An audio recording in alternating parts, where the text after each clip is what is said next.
Alright. Hello everyone. We're back again with another stream. But this time a bit of a different stream, because we've been doing a lot of streams recently where... I need to turn down the music a little bit. Where we were looking at other people's games, giving them feedback, and kind of just discussing, you know, some of the major points that people tend to get wrong when they're working on their indie game. And that's been a lot of fun. Like, that has been a ton of fun. I think also thanks to Theresa's Robin, thanks for the follow recently. It's been a lot of fun getting to know all of these different devs and everything. But it has made me slightly nostalgic of diving back into the engine again. So it's been a little while, but that's what we're going to do today. We're going to dive back into Unreal because I found a really cool plugin that a friend of mine recommended to make blueprinting a lot more smooth and a lot more mouseless, so to say. So I want to check that out with you guys. We're going to talk a bunch about the Stanley Parable because I played the Ultra Deluxe version yesterday. I played for I think 20-25 minutes, and I've got so much to discuss already about everything that game does. So I'm looking forward to that. Hey Chugga, how you doing, buddy? I'm fine, thanks. How are you? I say I'm fine. I did drop 15 kilos of weight onto my foot yesterday whilst I was at the gym because I'm an idiot. So my foot is, it's kind of okay. It's not broken or anything, but it's pretty badly bruised. So that was not fun. But because you're at the gym, you're like, oh. You know, you can't go like go like swearing or whatever, right? So I was just like, yep, I'm perfectly fine. I'm just gonna walk over there and cry in a corner or something. You know, like that's kind of my response to the whole thing. So yeah, so that was fun. But beyond that, I am perfectly fine. I hope you're well too. So today, development, Stanley Parable Ultra Deluxe Edition, which we'll talk about. We won't play it today, but we will talk about it. And the Blueprint Assist plugin that I'm super excited for. Like, super excited. I've just mental pain. I've been working on my Swedish studies. Okay. So, I don't know if this is true, but I heard that I want to say it was Swedish. I think it's Swedish. That Swedish is somewhat similar to Dutch, which I've yet to try out if that's the case or not.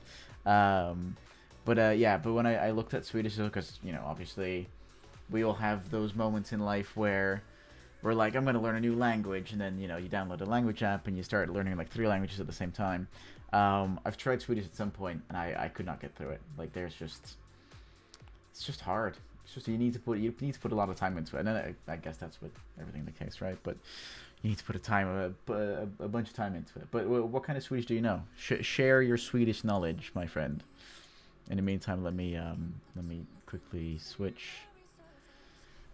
Come on, Epic Games, work with me here. There you go, excellent. I'll also change the screen so you guys can see what I'm doing.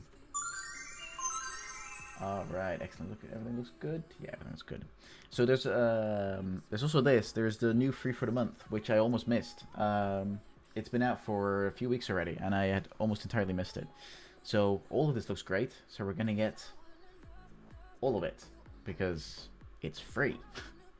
So, this only seems to make sense. We're gonna get all of this shit, especially the city set 02 and the dynamic volumetric sky.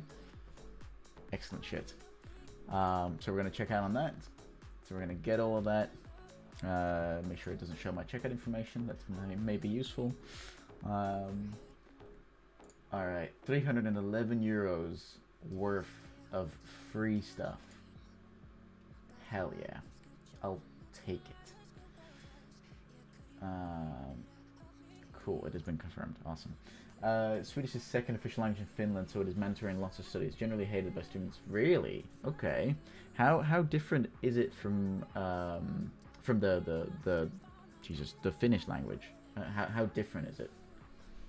Because obviously, the stereotype would say that, you know, all of the Nordic languages are more or less the same, but I can imagine there's a huge difference there.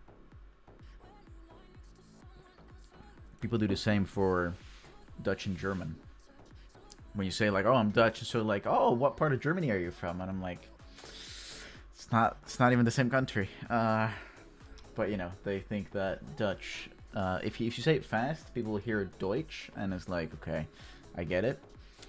But please, man, completely different. They are nothing like nothing at all. There's nothing that one borrows from the other, basically, because that's interesting.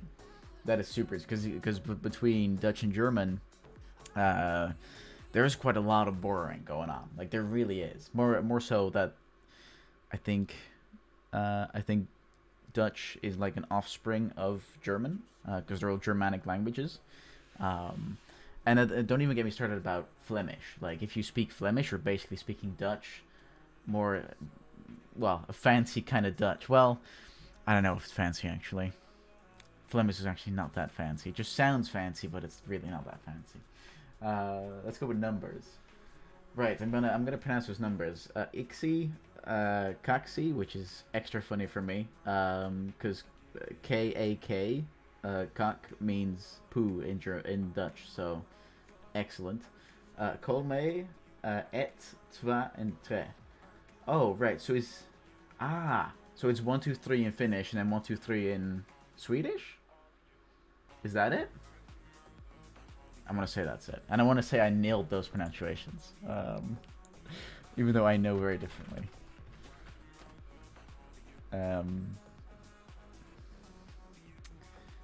Show me a blueprint assist, because that's what we're here for. Yeah. Okay. Yeah. No, that is very different indeed. That is very, very different. I'll take it. I'll take it for never having spoken any Finnish or Swedish. I'll take a so-so. That's. Do you think people would understand what I said? Like just a native Finnish speaker? Did you think they'd more or less get it? Because if that's the case, that's good enough for me. That is 100% good enough.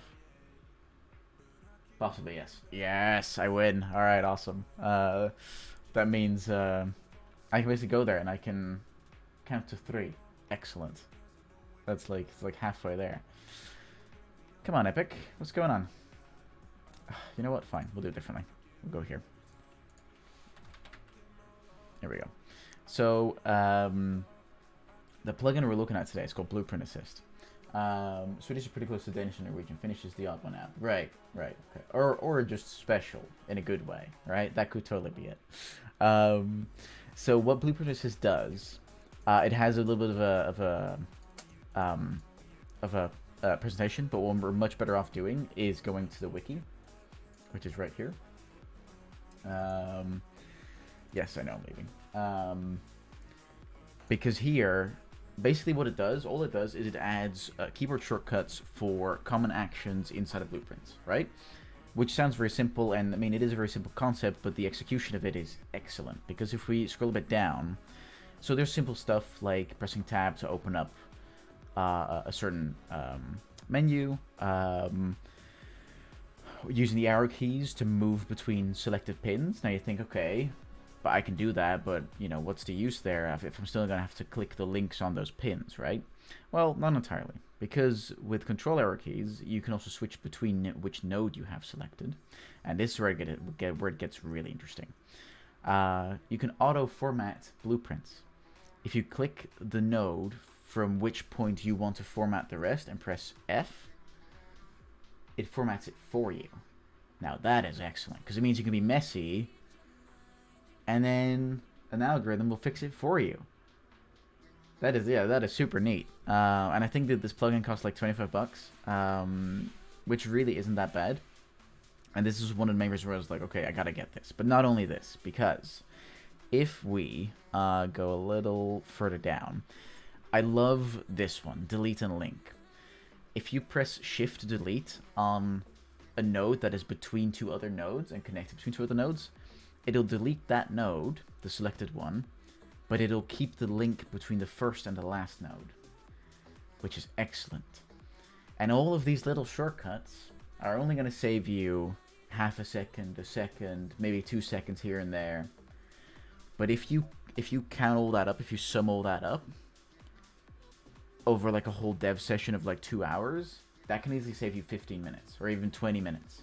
If you do that over the course of a month, that could save you a whole day in development, right? Which in my opinion is excellent. So what we're gonna do in a second when I open up the engine, we're gonna keep this list to the side, and we're basically gonna do development as we normally would. Oh, the fucking sound is gone again. There we go. We're gonna basically do it the way we normally do, but then we're gonna try and use as many shortcuts as possible to really try and hammer ourselves on improving our workflow. Because this as well, right? If you select a print string, you can press Q a few times to basically connect nearby not connected nodes, which I can imagine goes wrong here and there, but I'm willing to give that a shot. Also, adding things between two nodes is super easy, which is so cool. There is so much cool stuff here. So I've already installed this engine. I've already bought it. I've installed it to the engine, and we're basically going to check it out. So let's do that. Let's see.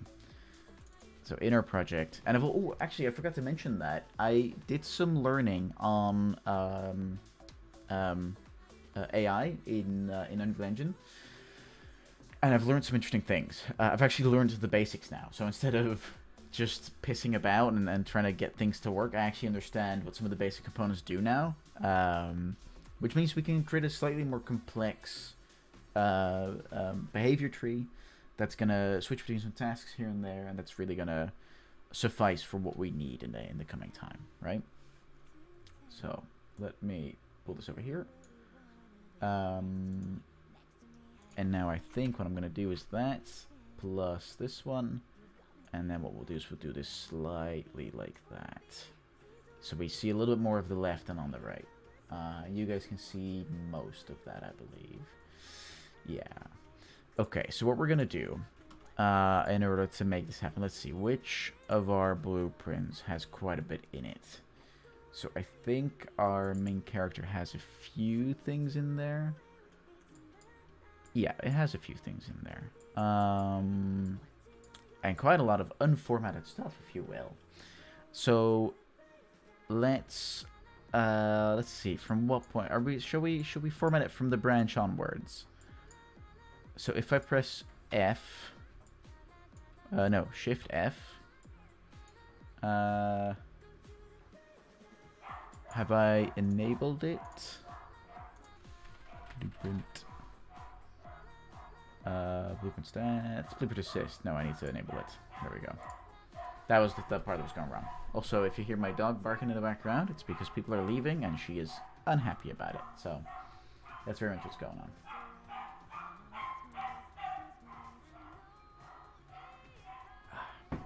Lovely. It's the first like proper rainy day here in the Netherlands, so a good big cup of tea is great to have. Right, cool. We have it enabled now. There we go. Let's go back into the main character again. All right, and then we'll go up here. Now I believe if I now press Shift F. Whoa. Ah, I don't know what it just did in terms of like the whole moving. I don't know what that is yet, but the rest of it is 90% accurate, 95% accurate. I would have liked to see this a little more over here, but I think that is a mode that you can change. I read this somewhere, because if we go to format node, yeah, there's two styles for parameters, which is helixing, which is what this did, which was placing it below the node that it's connected to. And there's also left-hand side, which is the way that I prefer to do it. So let me see. Where do we change that? I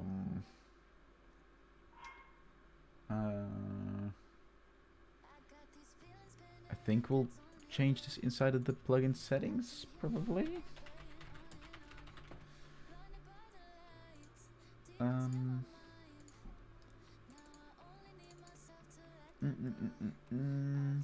Where would we change this? Project settings, maybe? No. Editor preferences? Blueprint. Yeah, here we go. Okay, so all of this format nodes. Okay, but is there more set? Because these are all the shortcuts, which makes sense. Wow, there's even more. Oh, converting a get to a set. That is awesome. Advanced. Now this is debugging. Huh. A little strange. Okay, well, for now, I'm happy to keep it the way it is. Just to keep it helixing instead of left-hand side.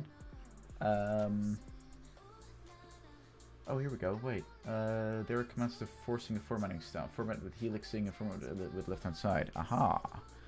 Aha. If we read a little more, we get answers. Who would have thought? So there's a... Can I do... so there is... What did it say? There are commands to force a formatting style. Oh yes, my bot is working again. So this is one of my personal gripes, right? Here we go. Format nodes using helixing. So what we could do...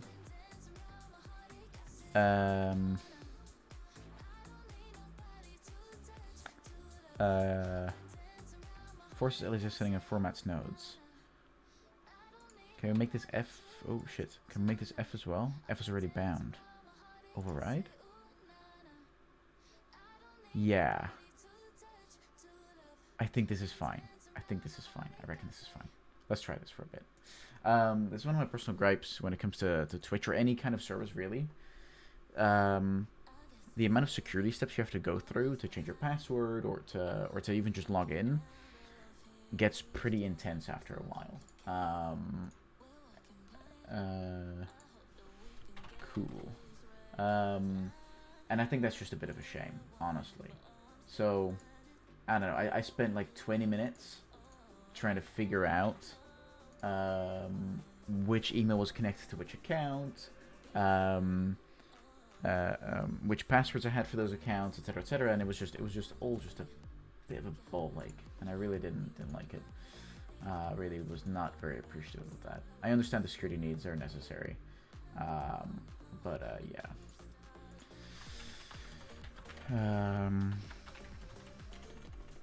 Awesome. Unreal debbing. Just quickly share a link here and there to make sure that everyone that needs to know can cool. That they can join in, right? So alright, and just make sure I'm not missing any important texts because I know. Yeah. Okay. Awesome. Okay. All right. So, yes. So let's try that again. Let's see. Can we? Now that we've forced it to left-hand side, this is all pretty formatted. You know what? Well, you know, we'll just mess it up. Haha. Haha. What are you gonna do now, Unreal? Enjoy my spaghetti. So now, if I were to press F. Oh, excellent. Oh, this is excellent. Oh, this is so cool. Oh, this is so nice. Oh, man. This is such a nice little thing. So what's it going to do if I do the whole thing? Okay, it just improved some things here and there. Oh. Oh, yes. Excellent. Very good. Wow. Okay. Now, the only thing, right? The only thing that I can imagine still going wrong here... Because I have a feeling if I just Ctrl Z twice. Oh no, okay. I thought for a second that it also disconnected some nodes and then reconnected them in a different way. That's more efficient. But it looks like it doesn't do that, so that's okay then. Because then it would change functionality, obviously, and we don't need that. So it is a little... No, I think it's fine, actually. I think it's fine.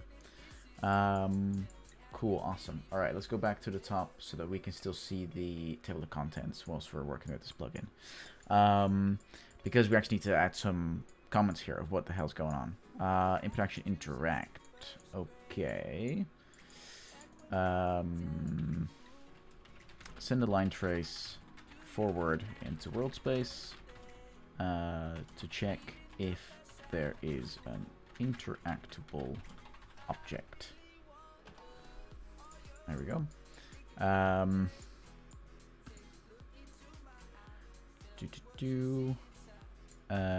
actually, that's maybe a little too much. Hold on. If the object, if the actor we hit is an interactable object, continue. Because I know something that I just read over here on the format node section. There's something that's still experimental. Yeah, important sentence. Account for comment boxes. Experimental. Uses comment bound box bounds when formatting. Okay, all right, fair enough. Let's see. Actually, I don't have to do that. I don't have to do that anymore. I can just. Oh, excellent. Oh, excellent. Okay, so yeah, so I need to try and find basically every action that I do with the mouse and replace it with keyboard, basically. Because opening up the contextual menu, for blueprints is tab. So I need to remember that from now on. Oh, I guess the one thing that's not. Oh no, it is shift camera, shift plus arrow keys. Oh. Excellent. It's a little funky because it kind of divides it into quadrants. Like it's not very smooth. But I think that's okay. Let's use it for a while. Because then, what was the other thing? Select a node, control arrow keys. Oh, how does it know this? How does it understand what's going on? Because I don't understand what's going on. This is such an excellent plugin. All right. Oh nope. I just messed up something. I can switch the position of these two nodes, which I definitely don't want to do, but that's awesome. So shift this to do that. Yeah. So the only thing I can't do is make comments this way, right? I don't think there's a making comments.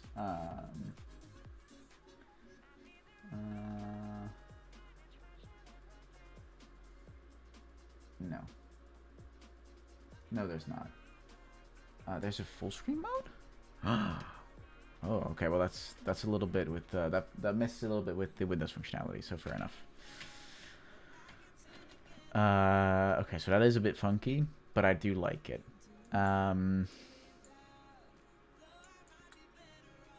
Oh, but this is now helixed instead of left-hand sided.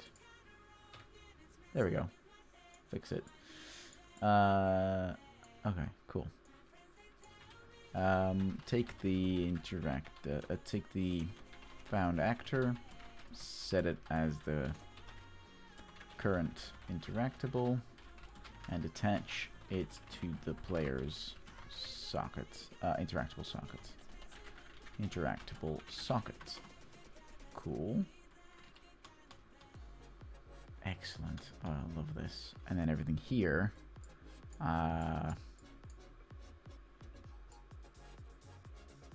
Yeah, so this is right, okay. We should separate this a little bit. Oops, no. Like that. Set the found actor location and rotation to that of the player interactable socket. I'm just glad that this is still simple, so I still know what this code is supposed to do, right? It's been a while since we touched this code, and we should have commented this right at the start. Set bool to true. Okay, so that's now commented. Great. If we just make sure this is all, yep, that's all formatted. Excellent. If the player, if bool is true, continue. Detach the current interactable actor from the socket. from the interactable socket. I'm really trying to maintain some kind of consistency and form when I make blueprints, because otherwise, you know, it's just gonna go crazy, right? I'm gonna let bad habits slip in, like I've done over the past few years, and it's just gonna cost me time. This is a really simple thing. Let me do this differently. Let me pull this in like this. And set the simulate physics to true. See, that's what happens when we press the throw button, right? That's the throw interactable button. Let's see. Yes. Determine force and direction. This is so important. A familiar form of code just helps in reading. 100%. I've 100% messed that up in previous projects. I think even in the memory platformer project, at some point we were just looking around, trying to see where stuff was happening because we couldn't figure it out because it wasn't consistent, right? Let's save this now.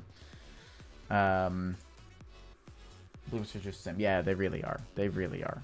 Because they can get super complex, and once blueprints start interacting with one another, you need to be able to read them properly at all times, because else it's just going to go wrong. It's just going to cost you so much extra time, and that's just a shame. That is just such a shame. Determine force and direction of the interactable,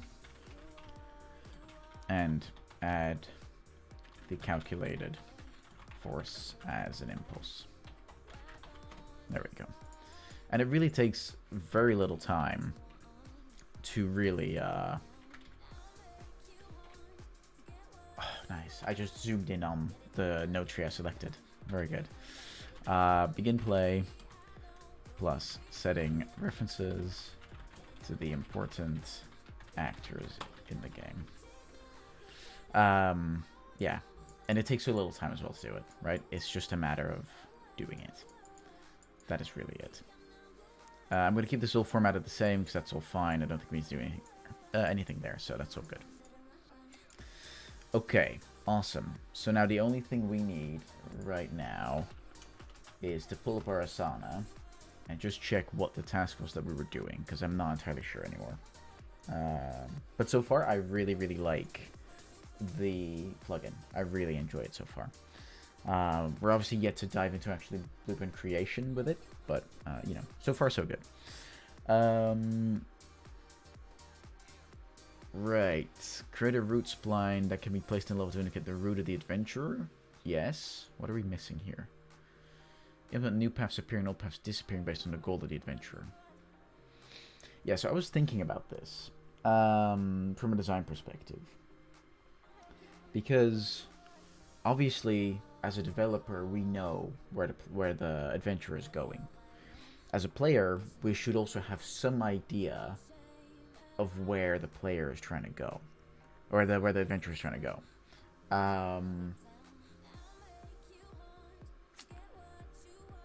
So, but would it make sense for us to know entirely where they're going?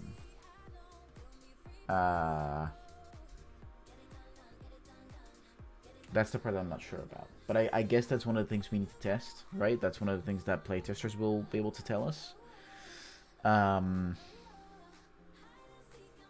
Yeah. Yeah. I don't know yet. But for now, let's implement what we thought of, and we'll go from there. Also, create AI functionality based on certain criteria. Sounds like a scenario for A/B testing, one with path, one without. Yeah, 100%. Because if we don't have a path, right, then we need to provide that information to the player in some other way, right? We could show them maybe like a map of the place where it says like, oh, this is where this item is, right? Which then allows players to kind of figure out themselves, okay, which path is this adventurer going to take?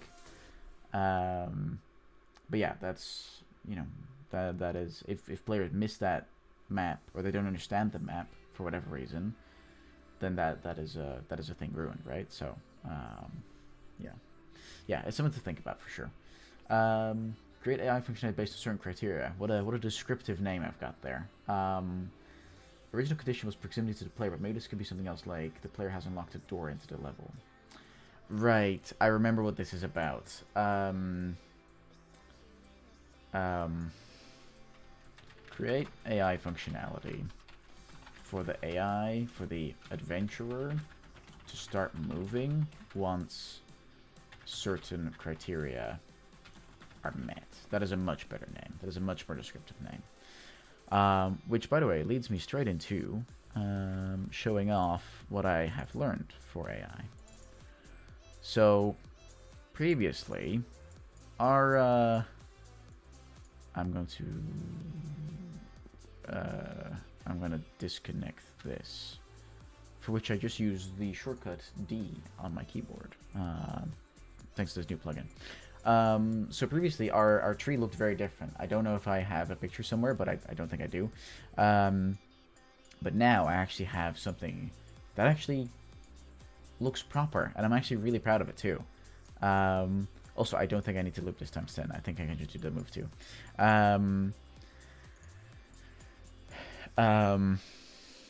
Well, even better. You know what I can do based on my new knowledge? So I think initially... Gashi Makes, thanks for the follow. Really appreciate that. Thanks, man. So, because of my new knowledge, what I can do now to make the adventure feel a little bit more doubtful, right? Because that's kind of what I think we need a little bit. Because they're just going to go straight for the goal, like they know where it is, and that feels a bit odd, right? So, what I've learned is that selectors, and I have to say this properly, selectors, I'm new to Unreal and I'm looking to learn. Alright, well, I'm happy to have you here. Ask any question you have. I'd be totally happy to help. I don't have all the knowledge. I'm still trying to learn a lot myself as well. But I have been using Unreal for about 6 years now, 7 years now. And I've picked up a thing or two here and there. So yeah, ask away, buddy. I'm here to answer questions. But the selector will run from left to right in the tree, and as soon as something succeeds, it'll move on to the next node in its like list, right? I must be goat. No, absolutely not. Absolutely not. I am still learning a ton of stuff. Unreal is a super huge program. Anything regarding materials or VFX or post-processing or even AI at the moment, I know very little about. But general blueprinting and general level design and stuff like that, I'm relatively happy to say that I'm at a comfortable level now. I'm by no means an expert, but I am at a pretty comfortable level. I like where I am at the moment. And the other thing is, for my job, I don't use Unreal because I'm not a developer. I'm a producer. So you know, for me, like out of those 6 years, it's all basically time outside of work or during university. But even in university, I was already a producer. So yeah. But either way, ask away. About Ultrasound Sky, and 3 days later I learned how to do it. All that I was damn. Oh right. Well, so this is the thing, right?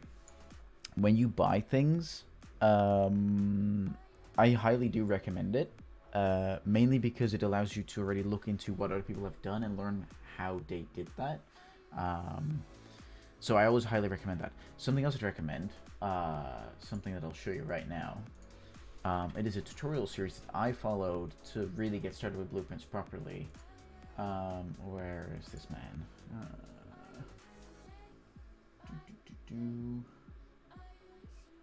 I've got way too many subscriptions. Jesus Christ. Let me go into my different accounts.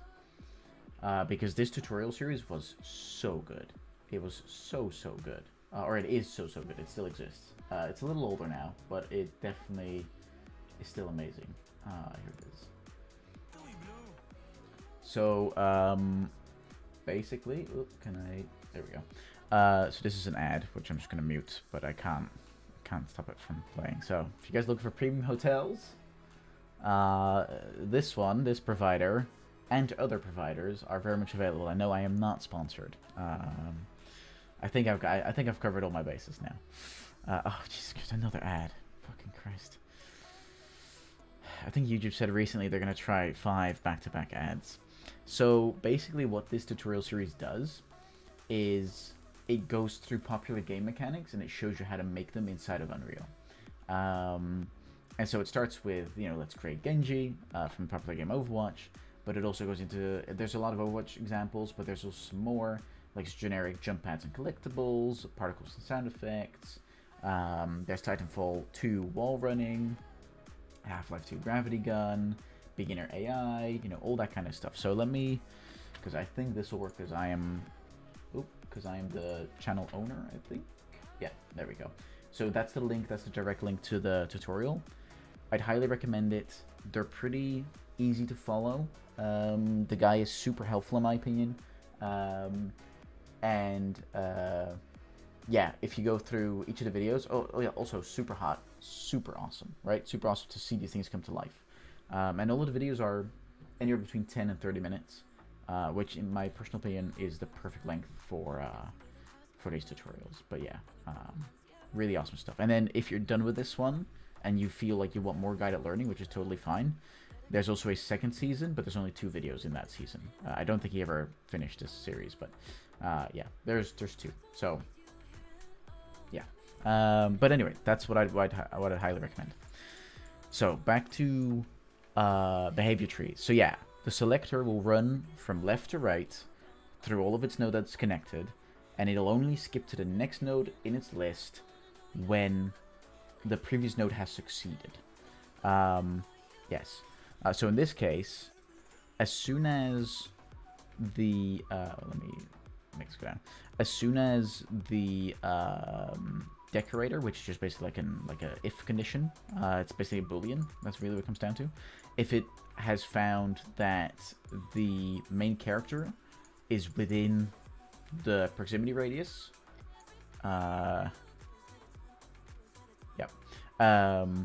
it'll say, okay, this has now succeeded, so it's going to move on to the next thing. And just to make this visual, because I think that's important, there we go.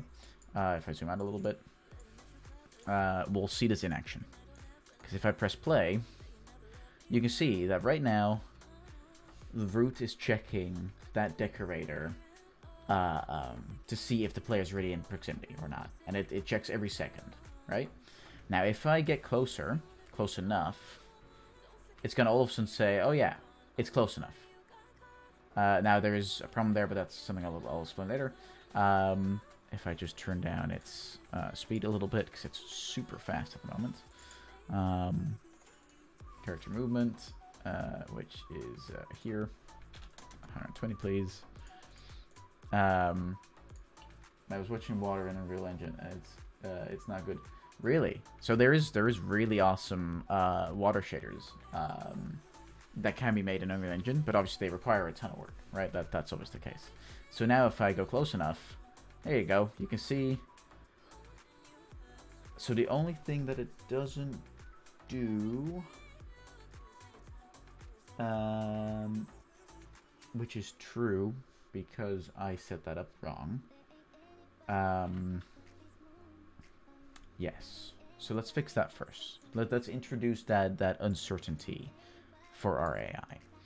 So the sequence, because I got it wrong earlier, the selector will run through its nodes left to right until one fails. That's basically it. Yeah. A sequence, on the other hand, will run through its actors until... No, wait. No, wait, no, a sequence will run through its actors until it's through its nodes until one fails. That's what it was. And selectors will do one until it succeeds, which is what happens. Yes. Okay. So right now this sequence says, okay, let's move 2. And there's no condition there that's going to tell it to not do that. So let's fix that. And I think the easiest way to do that is to create a new decorator. Actually, we can do it here. Add a decorator.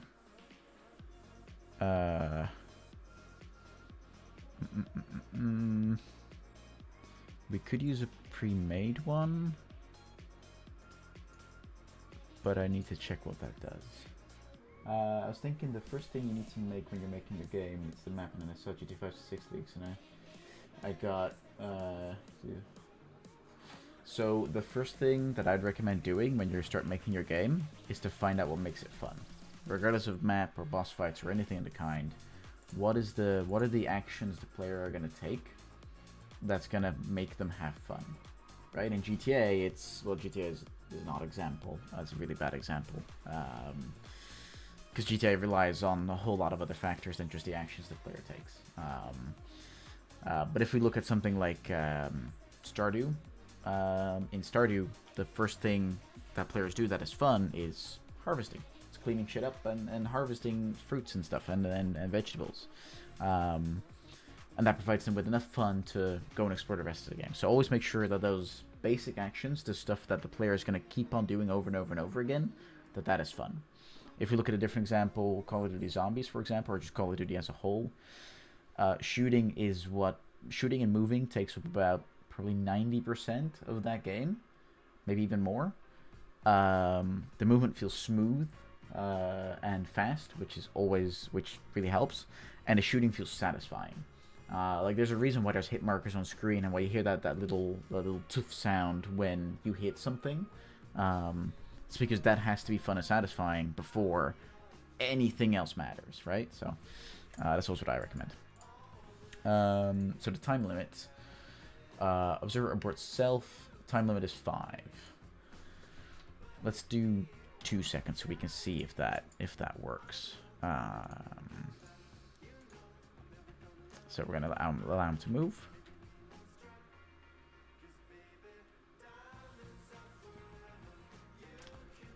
So that doesn't work, but it's not. We can't see it at the moment. So let's try that. Let's try that again.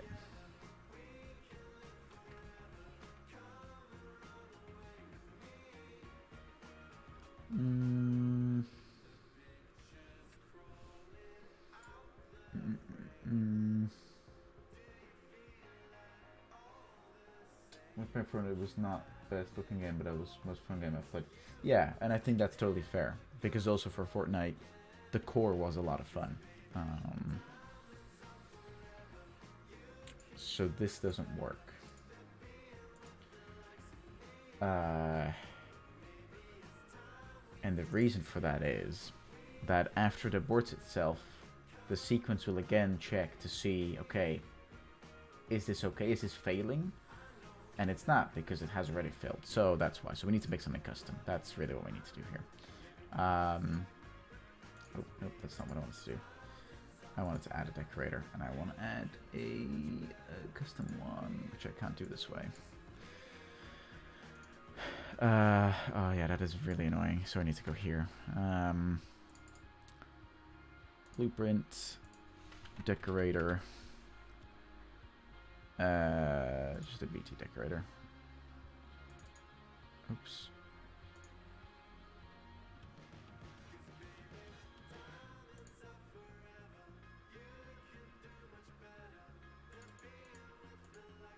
Select. Yeah, there we go. See, I knew it. BT decorator. What are we gonna call this?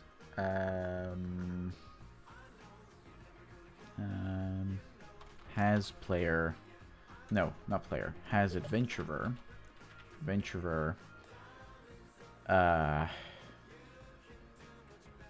hesitated? Is that kind of it? The Christmas lights, I haven't seen the Christmas lights, I definitely wouldn't know. Fortnite Christmas lights.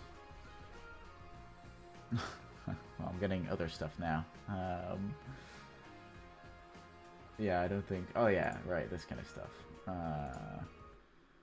Yeah, that does look very nice. It does look very, very nice. That is very true. Even though this is all CG shots, but Fortnite also did a massive change direction in the early days. The core game was building forts in PvE environment, but the battle royale is what Fortnite is these days. Yeah, 100%. Introducing the no build mode, I've heard that has saved the game. I don't know why. I've played it once, I think, but I never continued playing it. But I've heard that the no build mode is really what is saving the game at the moment. So fair enough, right? Okay, so we have. What's this? Okay, we need to close this, and then we can open up the decorator for. So let's grab the. Receive execution start AI. Oh no, wait, hold on. Because if we grab just a normal start, why does it try to go through the parent? My other ones don't do that. My other decorators don't do that.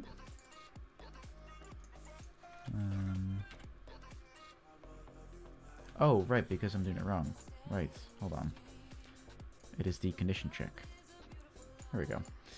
Can I also move nodes manually?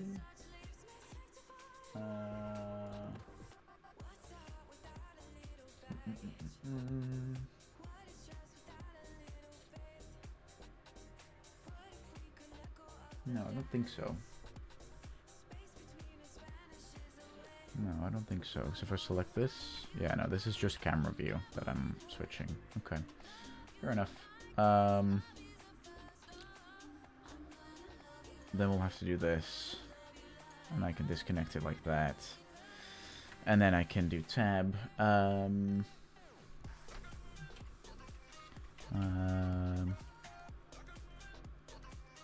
So we promote to variable button shortcut.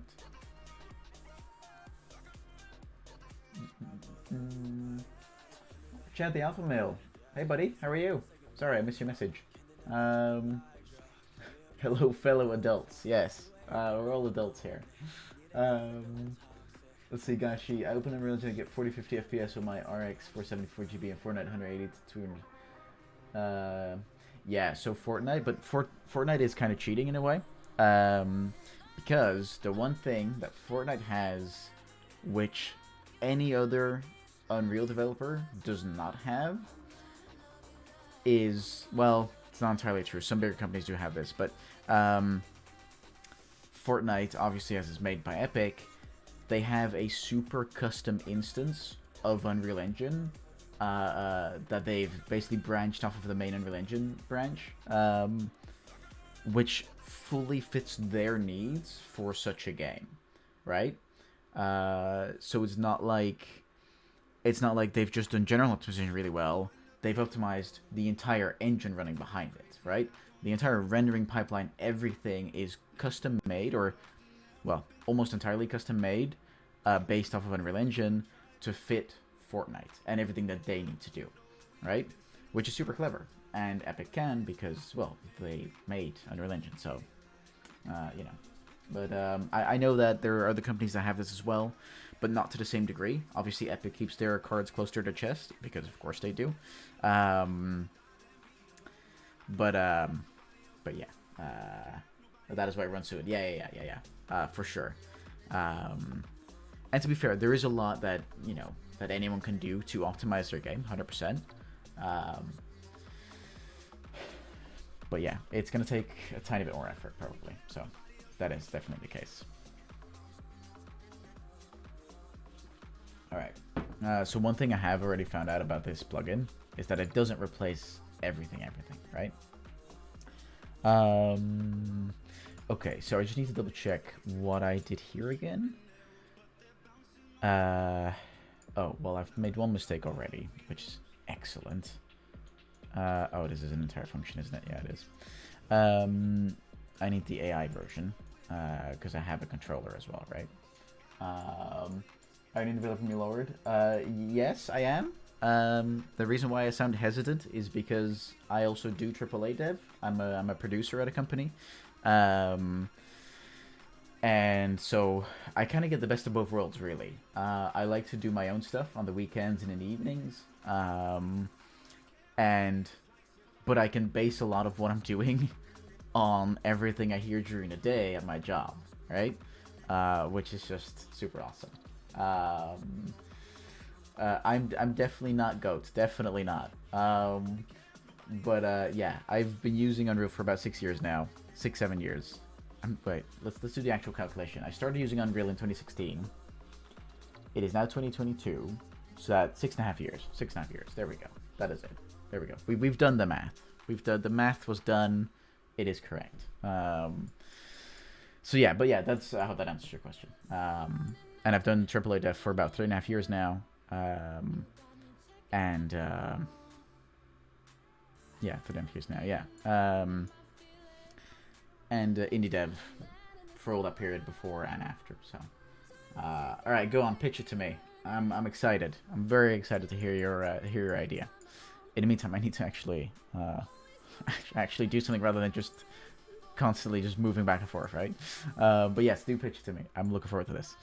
So we want to check if the player or if the adventurer has hesitated or not. Because if they haven't, it's a platform about an Italian police Sarah princess. Excellent. Take my money. Take my money. Man, you make a living. You make a living making what you want. I live under other VFX, and my parents made me become a doctor. Hey, look, I'm not gonna lie. I make a living. You're absolutely right, and I should not complain about what I get paid because it is a nice amount. But I can guarantee you, almost certainly, that being a doctor will pay you more. Like, and not just a little bit more, like a lot more. So, yeah, I definitely think being a doctor makes you a lot more money. But yeah, Chad, let's make this game happen, man. Let's do it. If you just do all the movement and the enemies and stuff, I'll do Mario's voice. Sorry, who's Mario? No, I'll do the Italian plumber's voice named no, that doesn't work. What are we naming our Italian plumber? Trying to come up with a really shitty Mario mutation, but it's not working. My brain is not working with me. Because you can't say Wario, because that already exists. There's so many other letters, though. We'll make him Nario. Yes, Nario. Nario, excellent. Nice, good. I'm glad I get to be the idea guy. This is excellent. This is gonna be the best partnership ever, Chad. But it pays, but I hate my job. I have to go give tests to see so nice people, and I need to. So, yeah, no, I can imagine that breaks your heart. Absolutely, that sounds really tough. That is definitely something I couldn't do. Like 100%, I couldn't do that. No way. That sounds really, really tough. Yeah, no, that sounds really tough. So yeah, so has the player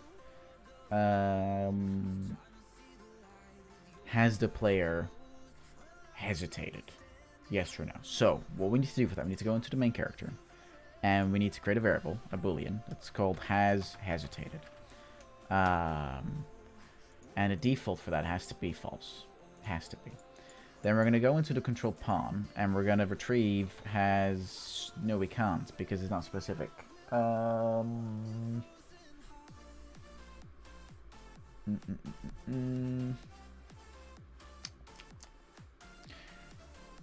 So what I could actually do, instead of making this a check, or at least a decorator check, I could make this a blackboard value. Is your AAA company hiring noob devs? Hey, look, man, you're always free to try. Let me DM you the link. You know, I'm sure. So obviously we do like to hire people with some experience, right? Obviously, but that doesn't mean that it's impossible, right? In no way. Like you don't necessarily have to have AAA experience to start in a junior position, right? That's not necessary, because obviously you need to start somewhere. What does help is having a clear portfolio. Um, yeah, having a portfolio where you are showing off what you've done and why you did things a certain way really, really helps. And you're free to be very detailed there, right? Because obviously at some point, either a programming director or a programming lead is going to look over your portfolio, and they need to get a good grasp on what you're able to do, right? So be descriptive. But I'll DM you a link in case you wanna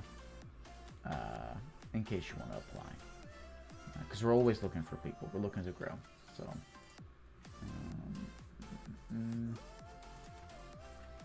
let me see. How do I do that? How does one do that? Whisper. There we go. Excellent. I've sent you the DM. All right, Gashi. Have a great day. You have a healthy day too, buddy. Thanks so much for joining in.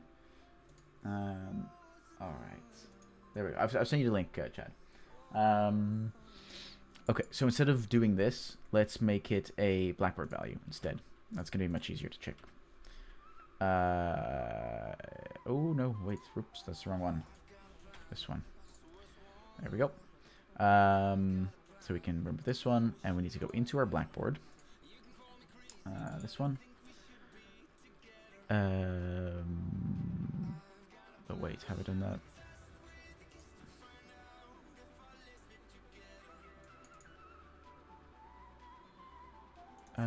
Hold on. Also, I can delete this. We're not using EQS at the moment. Oh, Unreal did not like me doing that. Yeah, because I still have this all running. I feel like I'm stupid at the moment. There we go. I knew I was doing it wrong. Right, let's get an extra key. Entry name is has hesitated. Hesitated. No worries, buddy. And the key type is a bool, a boolean. Has the adventurer hesitated in the last few seconds? All right. Very good. So we now have that there. Can we? Yeah. See, now it's gonna. Okay. Let's make this full screen for a sec. Because right now we're messing some things up. What is this wacky Unreal UI going on here? Hold on. There we go. Can we not just save it? Yeah, we can. There we go. Alright, let's go into our controller. Ah! Oh no! We found more unformatted things. This is excellent. This is very good. Because it means we can do that. We can move this to the side a bit. And we can zoom out. And we can click the first node and we can press F. Oh, yes. Excellent. And then I can move on down and also press F. And then move on up and also press F. Oh, it's...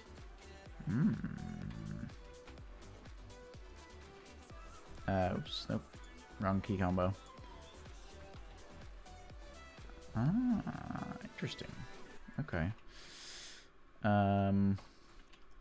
Oops, nope. How do I zoom in on a single node? Zoom to node 3.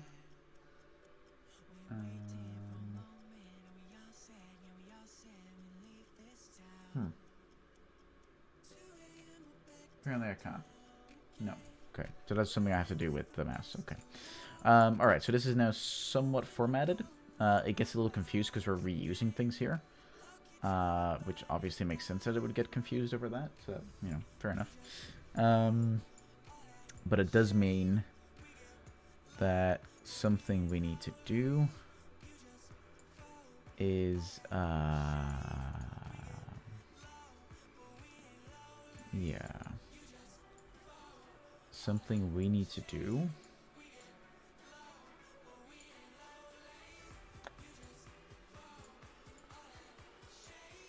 this is on possess. Okay, there's some questions I have there around the functionality we made surrounding dying. But for now, we'll leave it as it is. Because what are we basing this on? We're saying if this is a success... yeah, if the possessed pawn exists... Oh, right, that's what we do. Okay, well in that case we can actually follow up on this. So we can actually say set value as bool.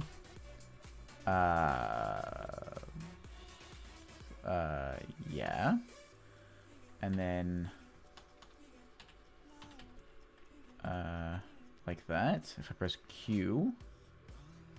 No, Q only connect unlinked pins, which at the moment it is unable to do. Okay.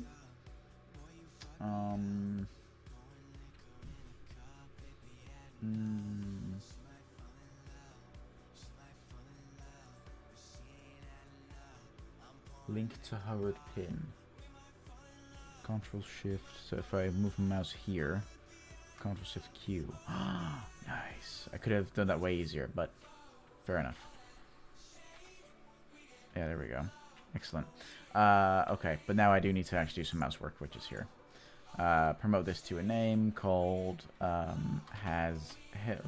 apparently it doesn't know how to do that. Has hesitated. Hesitated. Like that. And we need to add in here has hesitated. And then the bool value is actually from this, which is has hesitated. Ooh.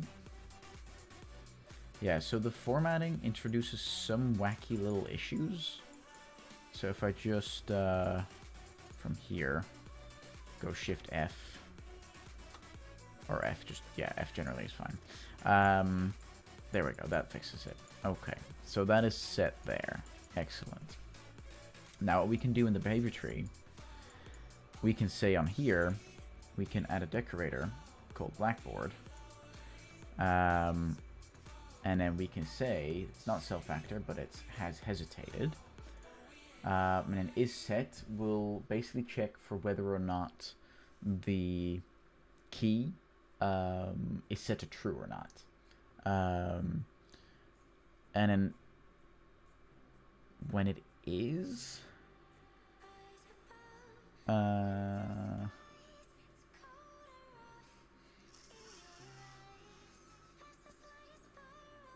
let's test this. Let's see what happens here.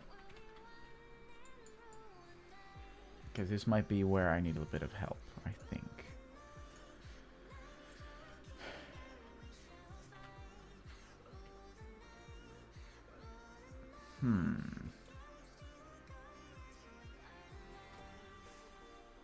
So it's basically saying that it's not set. Does anything else happen at the moment? Yeah, so the tree is running. And the tree wants to go there, but it's saying both are false. Which is actually correct.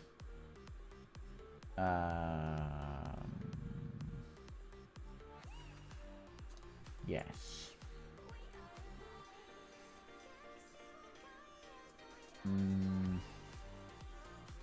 Because I need to add a step, I need to check it up here, right?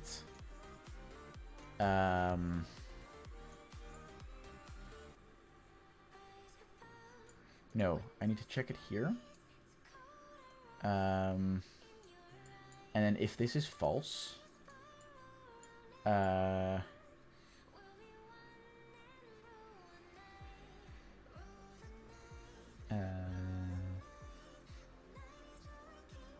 I need it to do something. Because if I set this to is not set, and we get close enough, yeah, it runs, it works.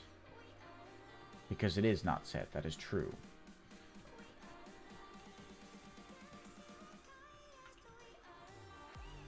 Yeah, the only problem here is that, yeah, there's a bug there.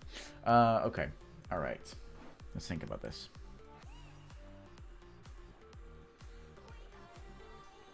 So if it's false,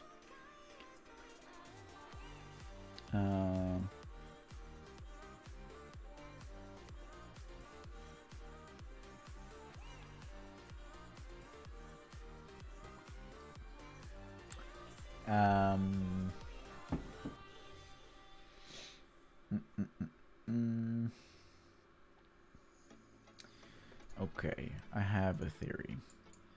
What if we set the default value to true, and we do the same here.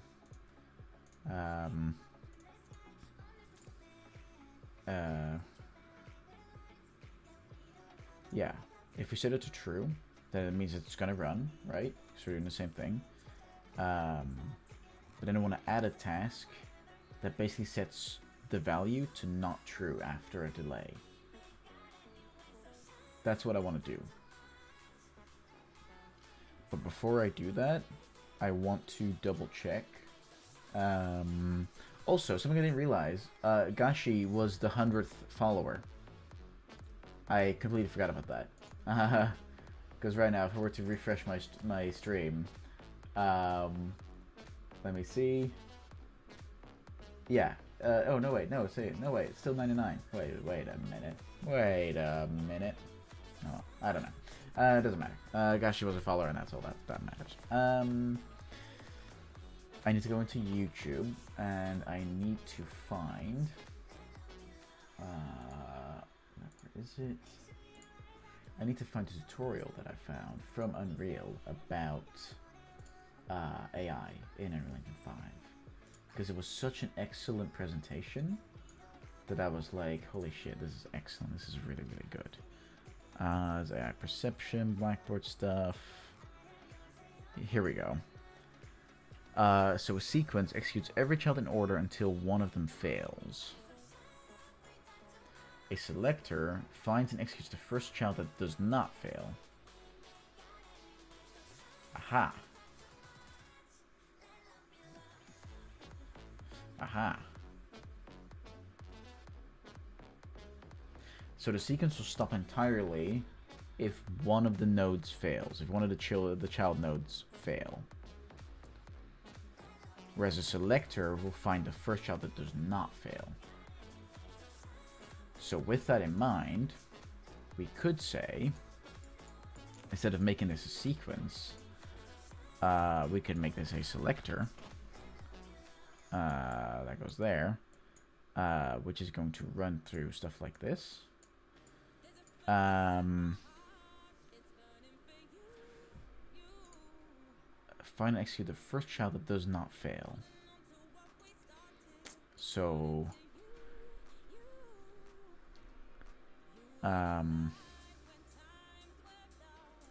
yeah, as soon as this is set to false,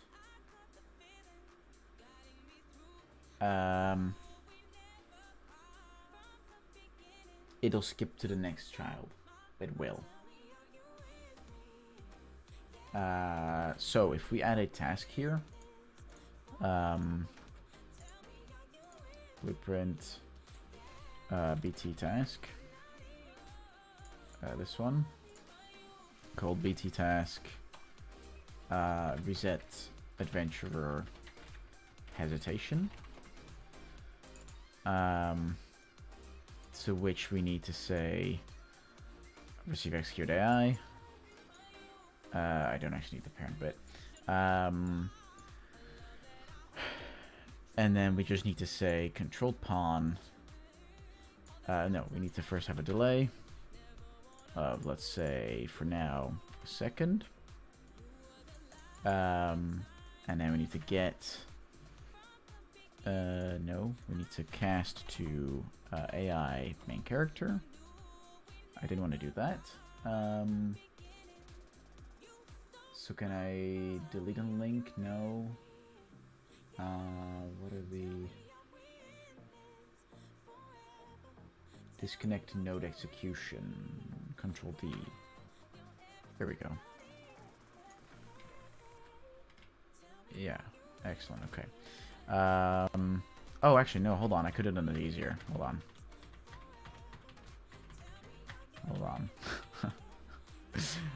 If I just select this node and I do Control Shift that, there we go. That switches them from position, which is awesome. Okay. So, and actually I can turn this into a pure cast, to be honest. I don't need this to be an executable cast. This will fix itself in a second. Then if that is true, get has hesitated, and set this. Oh no, wait. Oops. Set has hesitated. Whoa. Cool. Nice. That's kind of really useful. Having Q there. Has hesitated to false? Yes. To false.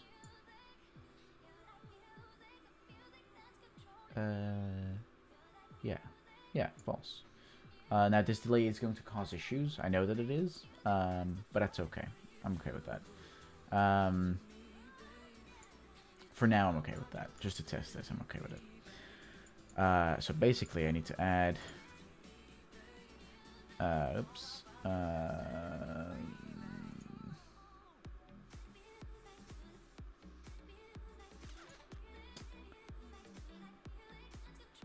No, cancel. What? Tasks. Reset to true hesitation. Ah, okay. So it seems to auto... Yeah, it seems to auto-format every time I add a new note, which is a little something to get used to, that's for sure.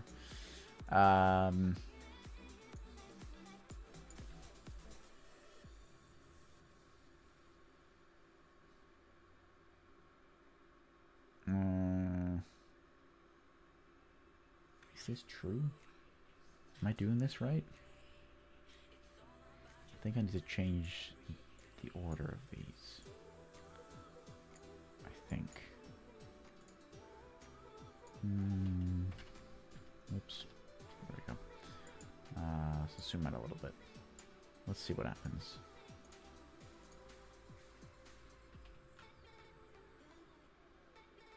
Yeah, so this is not going to keep running because there's nothing that's going to fail it.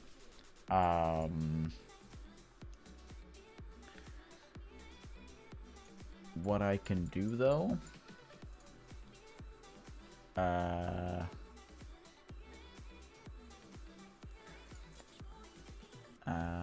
this really only happens once, I think. Or does this happen constantly? No, this only happens once. Yeah, this only happens once. Okay. Okay, with that in mind...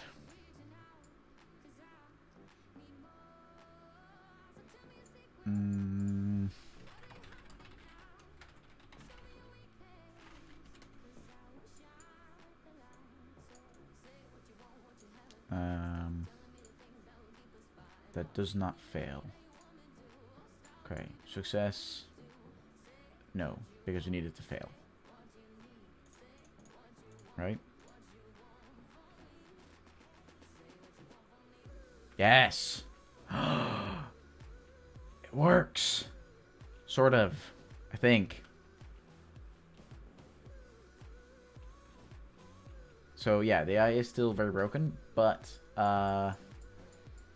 so this now basically it'll do what we ask it to do. It's then going to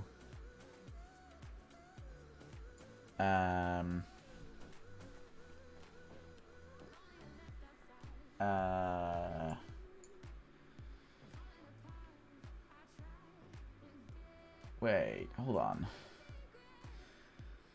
So the steps we want it to take, once the player is within range for the first time, we want it to already start moving, right? So really what I should do here, I should add a blackboard value for has hesitated and put it to is not set, I think.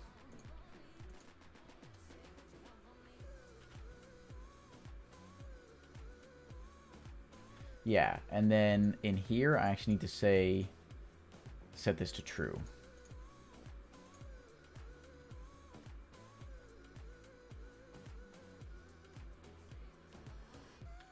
Or not.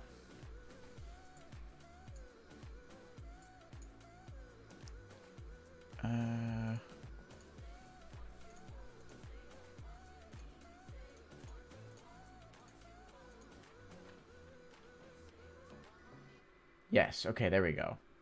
So it's now working in the opposite way. But that's kind of okay now. Well, I know how to fix it now. I know how to fix it now. So, basically, what we need it to do... this is all correct, right? It needs to set it to not having hesitated. After about a second right now. That's what it does. Let's keep that at a second so we can easily debug it. And then once it does, we need to move to the next step.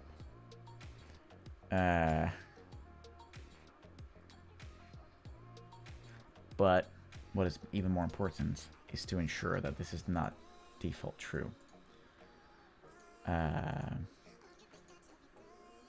Yeah, because then what you get is not set.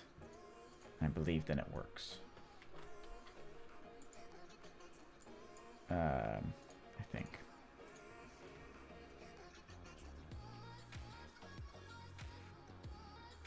Ah. Almost. Almost.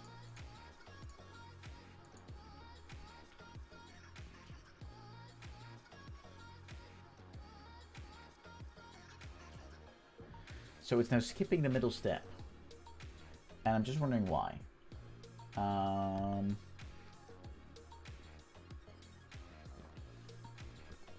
just wondering why.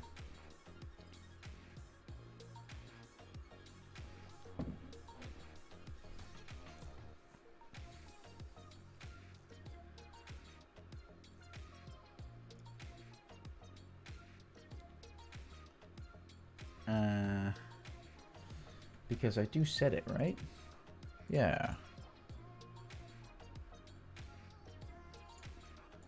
What if I set this to success?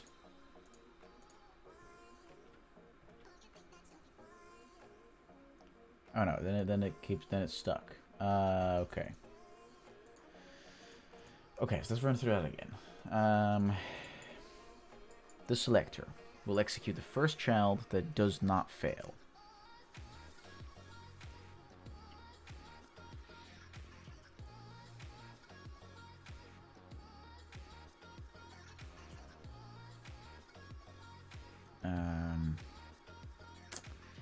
Yes, so...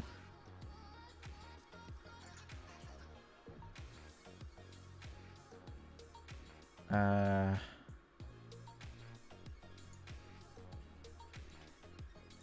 the sequence executes every child in order until one of them fails, and then the sequence will stop playing.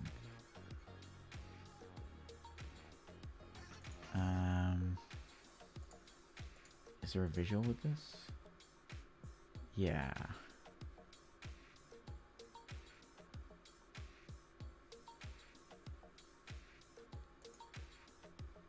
Yes, this just keeps playing wait constantly.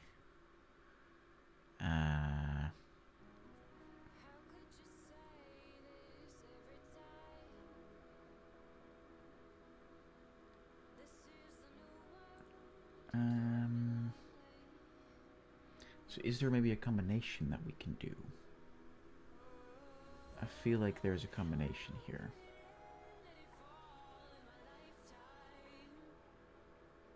Because what we want to do is if anything, we want to sequence this between these two, right? That is our sequence. We want this to run in order constantly.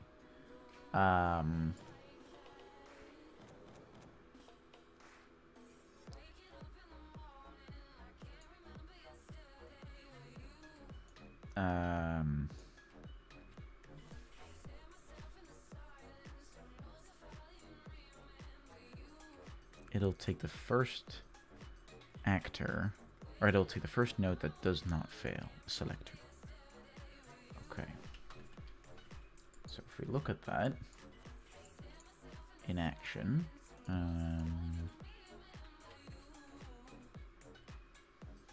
so right now this is not ever failing.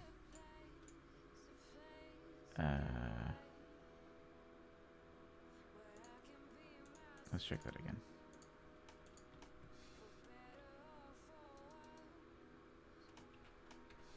Hold on.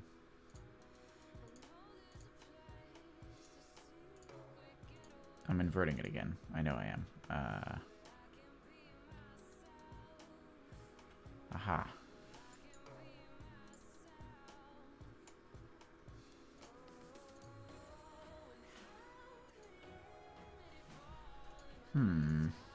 Still very, very confusing in a way.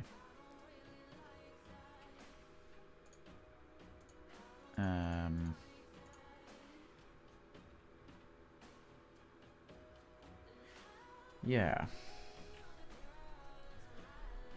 But that's probably because the sequence is failing more than anything else.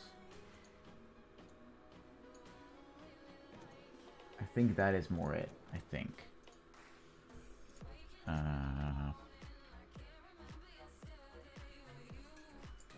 Yeah, because this is basically saying, hey, it's never set to true. We know that it is. We know that it is.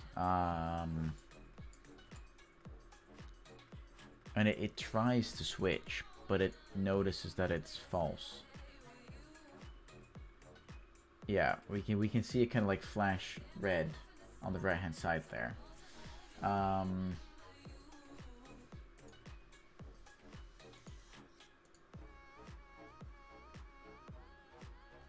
Oh, I know why. I know exactly why. I know exactly why. Fucking hell. So, the reason why it's not working is because we're only setting this value inside of the main character. We're not updating this value inside of the blackboard. That's the problem. Christ. Where am I going to get this value? Probably here. Set blackboard value. Set boolean. Sorry, wait. What is this inside of the controller? Set value as bool. That was it. Get blackboard. Set value as bool. And for that, we need from the same target actually. Get has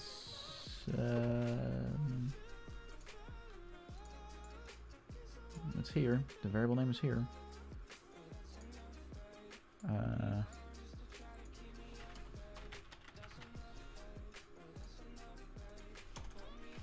Get has. Oh, here we go. Yeah.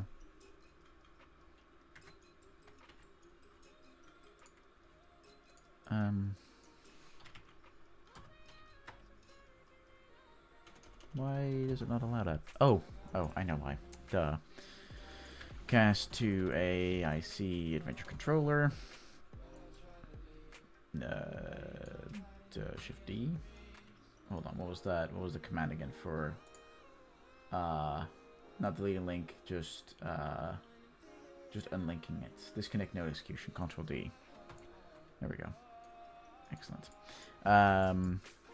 And then let's make this a pure cast.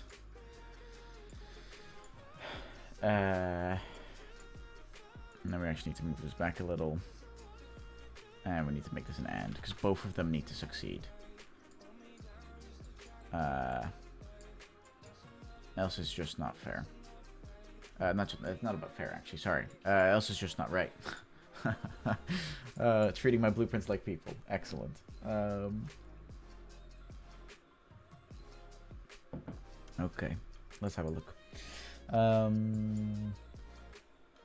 Yeah, so based on this, we need to get has hesitated. There we go. I don't like that it reformats every single time I add a new node. That's a little annoying. Yeah. But I do know that, oh, what's the command again for placing them in between? Link nodes between where? Control Q. Control Q. Yes. That is very cool. And this is formatted and everything now. Excellent.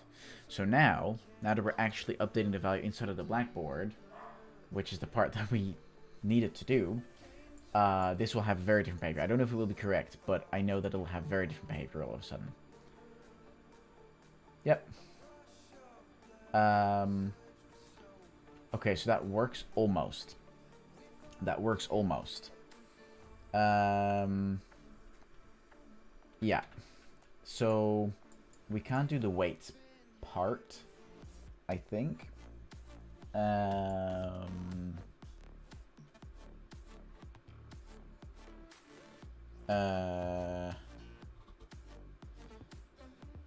Yeah, the sequence runs through it until one of them is false. Till one of the children is false. That's the thing. Let me think.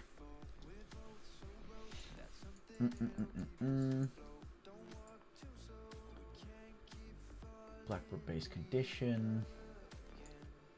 So we have a selector that runs through them until, well, it runs the first child that doesn't fail. So as soon as this fails, it'll move to here. Yeah, because what are we doing here now? We're saying has hesitated. So this fails, so it moves on to the next one, where it checks if it's true, which it is. So we say, okay, start running through the move to. But we need to move to fail at some point.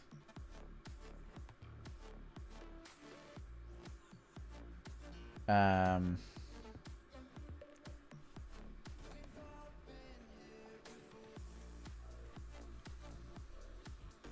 I almost want to say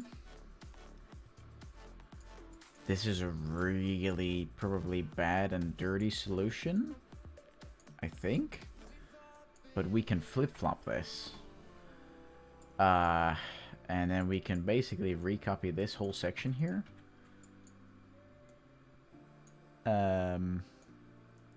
Connect that. And connect this back up to the finish execute. And then we just have to connect that and connect that. And then I'm just from this node, I'm just going to press F. There we go.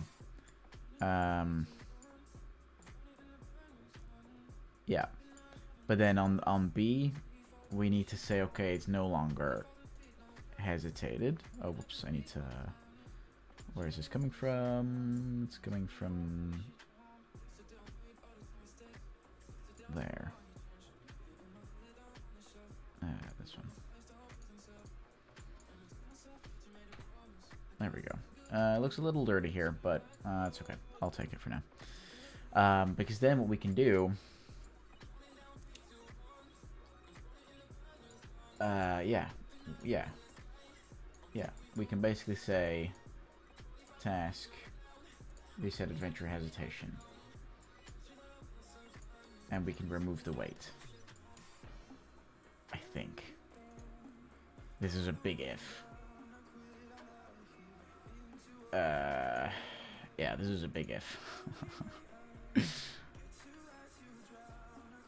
Okay. Oh. Right. Of course not.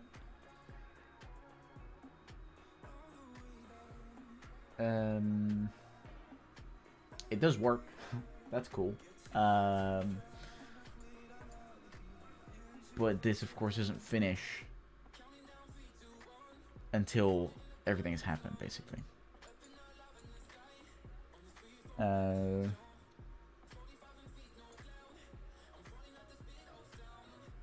Which is now currently causing the problem.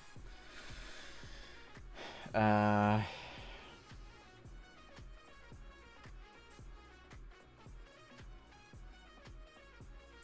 yeah. I kind of just need to run a task and not wait for it to finish execute. I need to run a very similar task. Yeah, okay. So actually what we can do here is actually pretty easy. We can duplicate this task, and instead of reset hesitation, we can call it hesitate adventurer. And in here we delete a few things, mostly these things at the top here, like that, and we don't wait for the finish execute.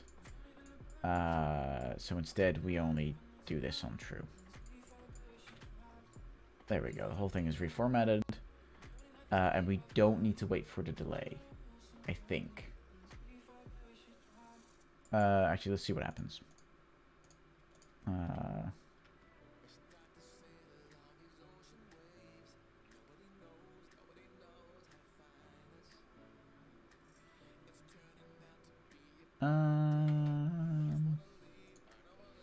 So it wasn't entirely correct.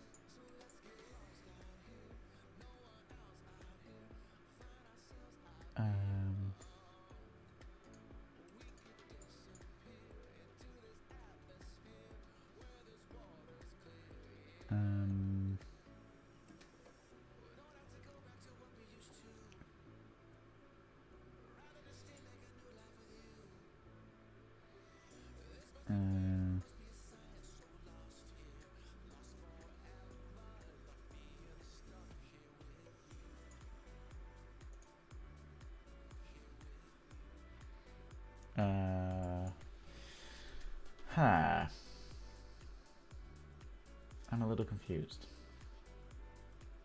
I think. AI is hard. Okay. So we select. Let's change the name of this selector.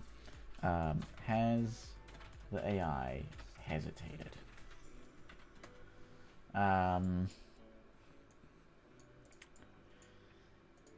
Because at first,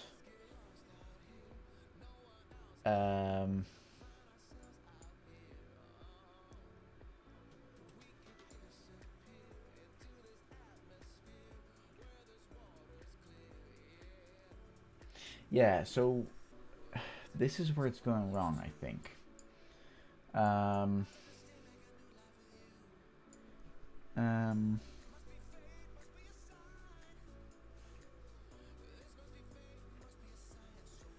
It executes the first node that doesn't fail.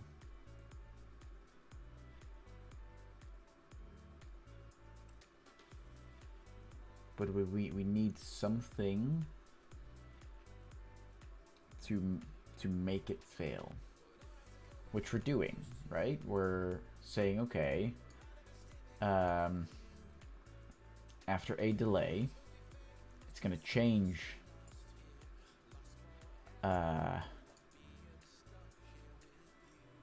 Oh, actually, one thing I want to take out here. Let's do that. Just to make sure we're not doing anything double here. Just to make sure I'm not going crazy. Okay, I am going crazy.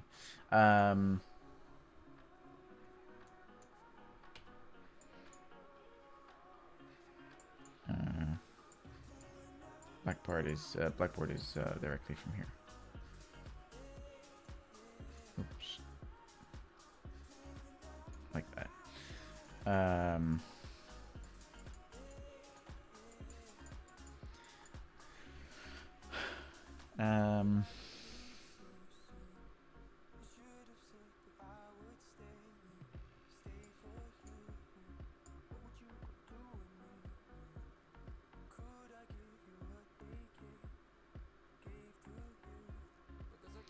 So I think on the one hand I'm doing it double, I think.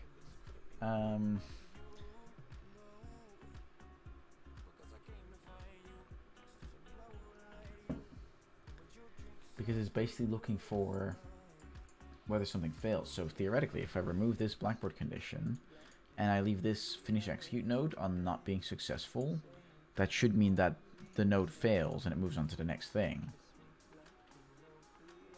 And it does. Excellent. So then for this one... Oh, I'm an idiot. Task. It's hesitate adventure I need there, not reset hesitate adventure.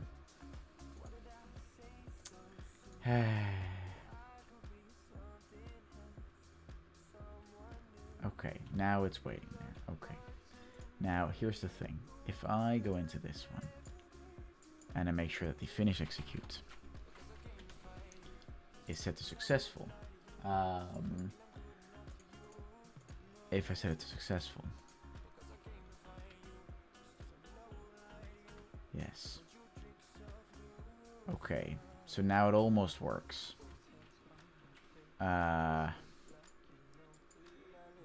It almost works.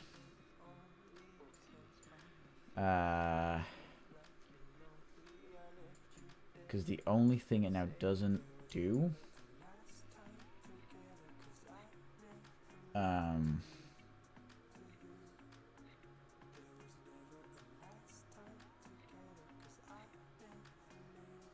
I kind of need it to do these things at the same time. I needed to move and run the hesitation task at the same time.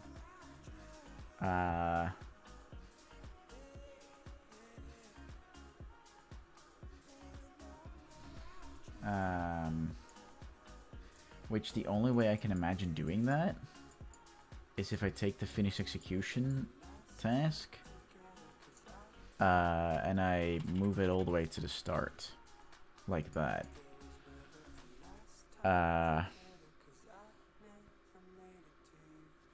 That's the only way I can imagine this functioning.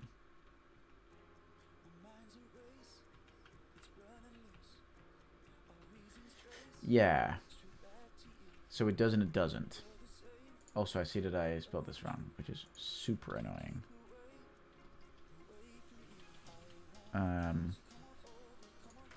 I need to rename that. Because that's just bad. Hesitate. Adventurer. There we go. So this does work. Up until the point where it doesn't.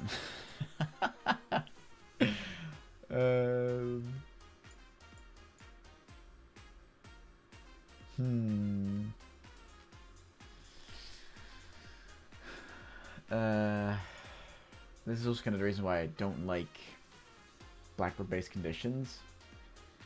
Because they are really funky, in my opinion. They're really weird. Yeah,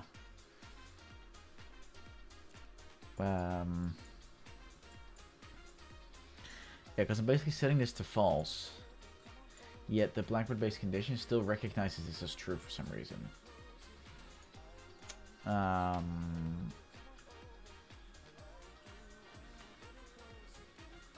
Which is just a little weird. So the value says true.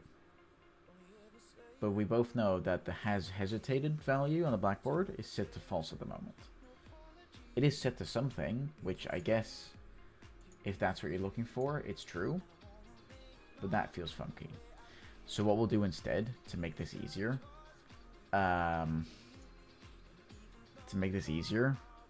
we'll introduce, we'll introduce here a decorator. This one, which we'll call BT decorator. Check player, not player, check adventurer hesitation bool. Then in here we can grab the condition check AI. We can make a cast to actually, we do a pure cast right away. Pure cast? No, we can't. Okay. Cast to AI.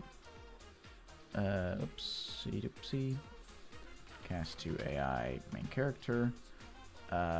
Control Q. No. Control D. There we go. which will turn into a pure cast, which, if this succeeds, Control Q. If this succeeds, then grab get has hesitated. Oh no, whoops. Get has hesitated. And return this.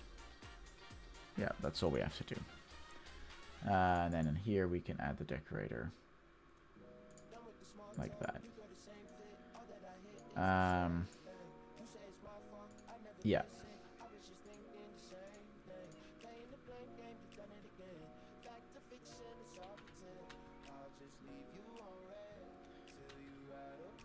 Okay, so that doesn't work yet.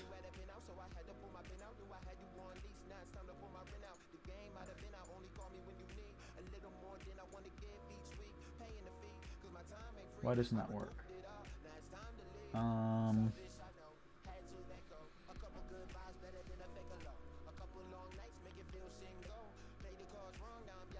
This tea's cold.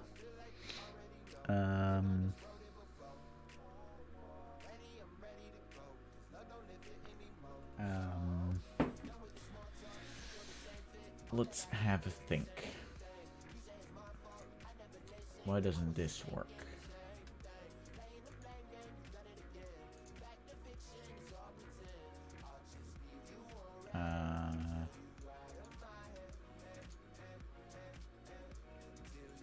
Now I don't exactly know what this does.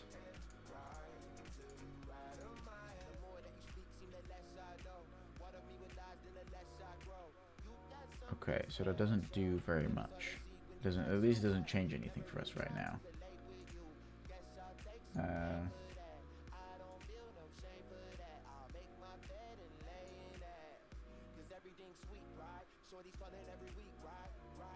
Oh. Maybe because it has to go here? Because when this fails, it'll run back up the tree again and go there. I think. Yeah.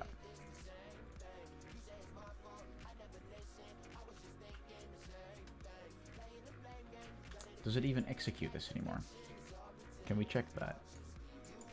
If we just print string this for a sec.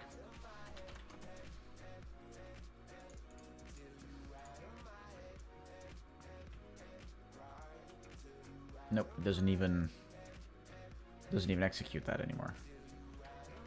That's why it's failing. And what if I move this here? Does it then execute it?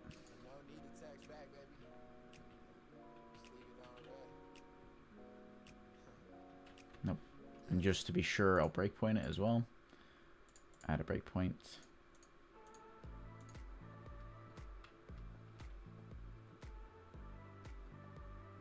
No. Okay, so that functionality is not getting called at all at the moment. And the reason for that is... can I print string in between here? Just see if it receives the execute event at all. It does. Okay, so it's further down the line where that's gone wrong. What was the shortcut for deleting a link? Shift delete. Shift delete. Cool. So then it must be going wrong here. Right? That is then where it goes wrong. Like that.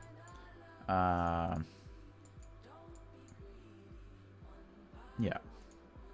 That then must be false. Something isn't succeeding. No. Huh?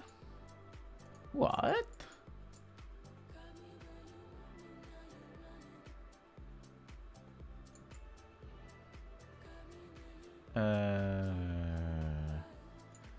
Does it execute anything after the finish execute? It should do.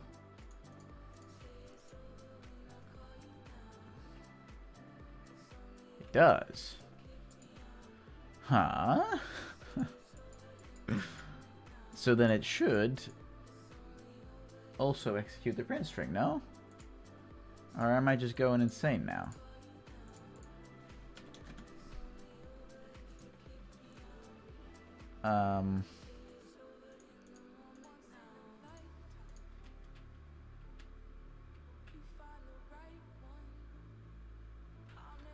It's printing nothing?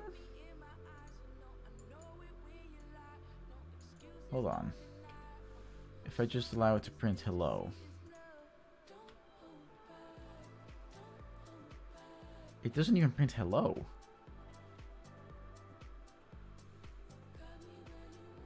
Does it even reach the print string?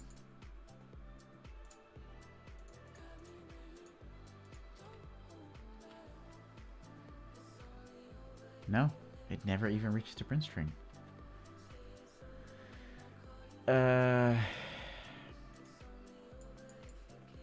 But it does reach the delay. So if I add a breakpoint to the delay. Hey Justin, you think that node-based programming would be easier and therefore less frustrating than normal programming? Trust me, this is just programming as a whole. That's just the whole thing. Specifically in AI programming, because I am not very familiar with AI programming, so this is all new to me. So it reaches the delay node, which means we know that this signal is coming through.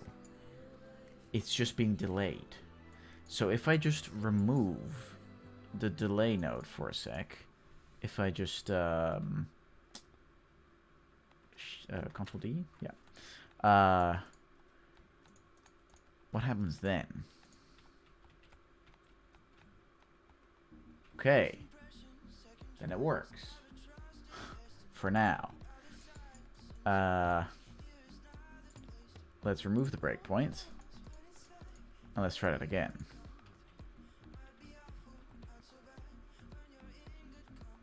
Wait, where is this happening?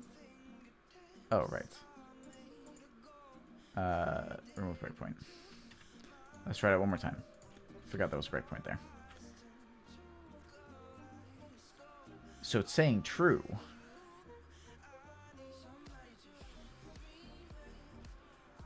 What? Huh. But if that's true, it means it goes through the branch.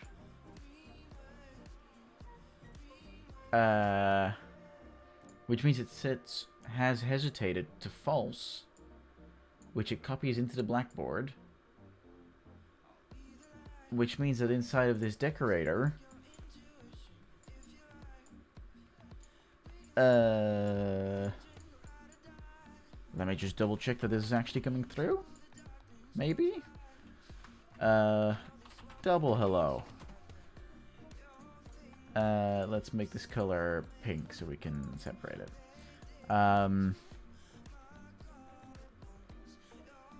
Let's just double check that this is actually happening.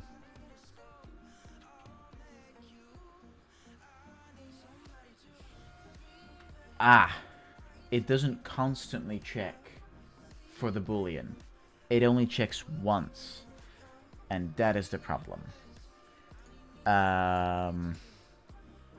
Now,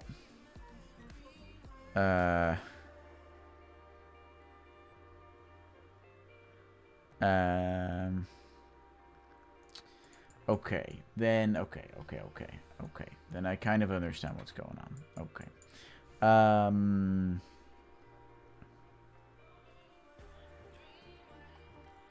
Yeah, so it only ever checks this function once. And that's the problem. Yeah.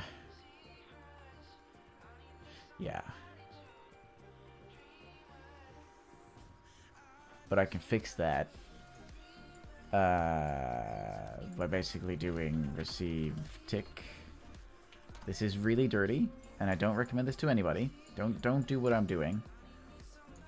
Jogger will know that using a tick for anything, well, for most things, is stupid. But I just need to do it just to ensure that I know that this would be a potential solution. Oh, I'm not allowed to do that. No, okay. Unreal was smarter than me. Okay, so how do I make this decorator check loop? Loop, loop, loop, loop, loop.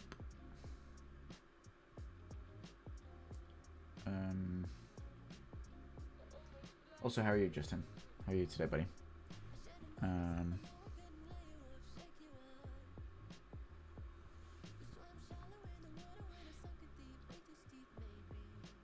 How do we make this run constantly?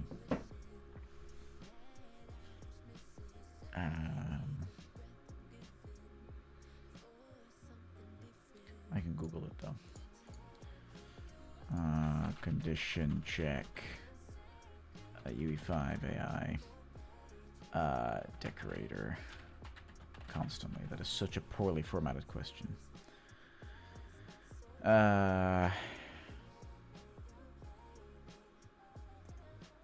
Let's see what this person says.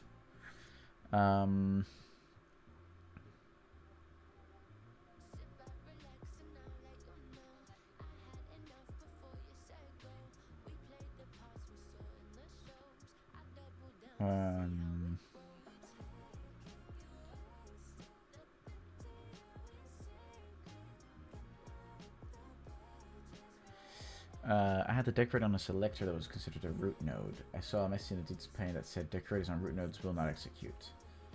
Yeah,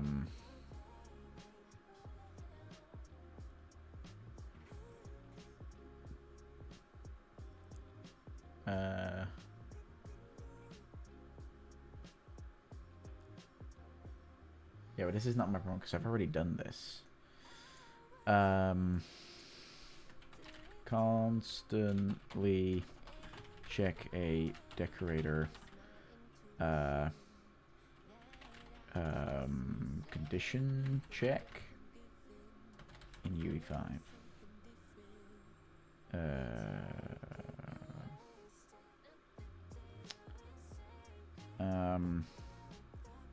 Ooh, hold on, what's this?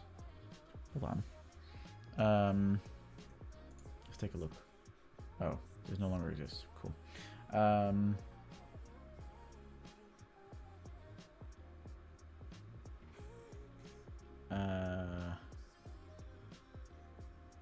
Of observer aborts. In a detail section with decorator selected, I changed the notify observer to on value change. Okay. So with the decorator selected, observer aborts. I don't have that though. I only have self, lower priority, or both.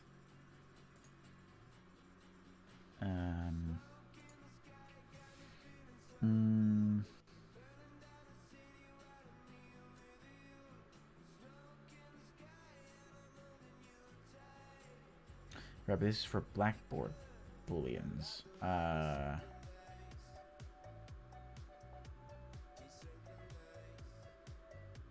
So if I were to set this to self, I don't think this will work. Oh, well, it does. Just not correctly.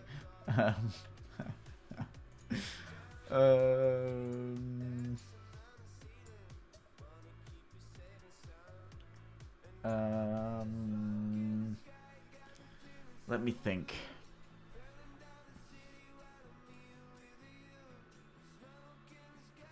This shit's complicated.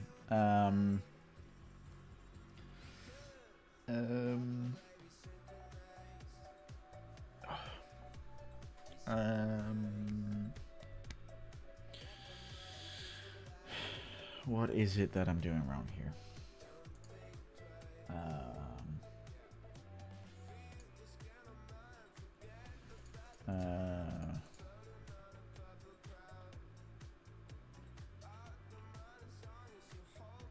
Aborts lower priority.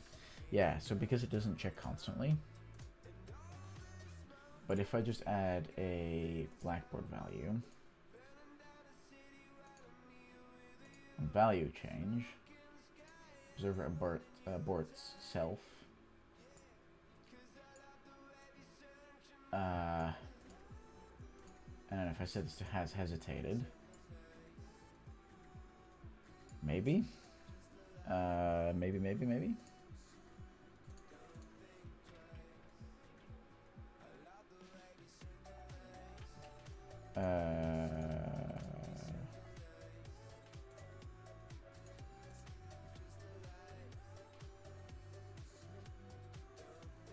Okay, now it's not activating at all anymore.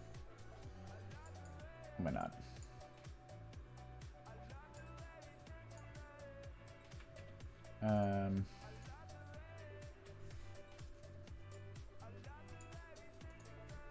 So just delete that, keep it as clean as possible.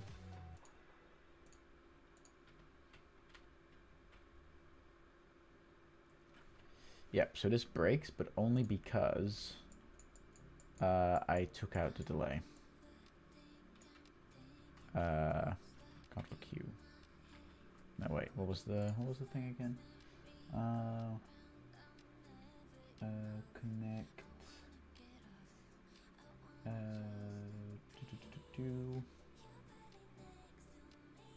Link nodes between what? Control Q. There we go. So let's see if this works now.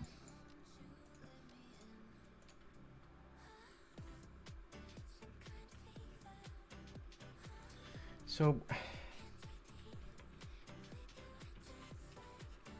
it almost does, but not really at the same time, because I think right now we're running into again is that we won't see the sprint string anymore.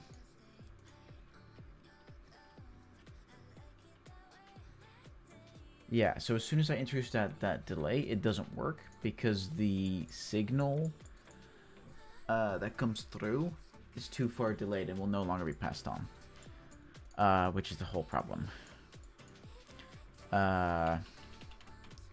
So with that finish execute at the front, it doesn't do what we need it to do. It really doesn't.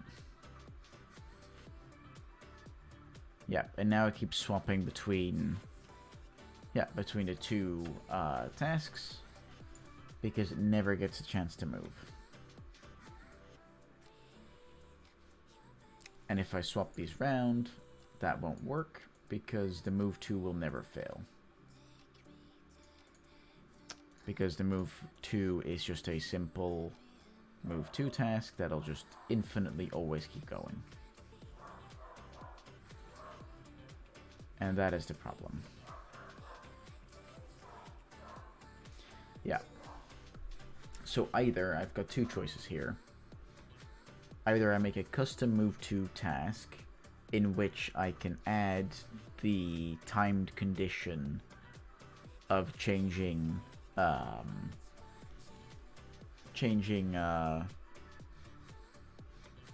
the value, right? Or that's it, I think. I think that's the only thing I can do. I'm relatively sure that's the only thing I can do. Now, luckily enough, I know I have a task called Go To Destination, which I can use instead. Because I know that this task specifically already has a few things. Oh, it's ugly. It's Uggy Wuggy. If we do F, that works.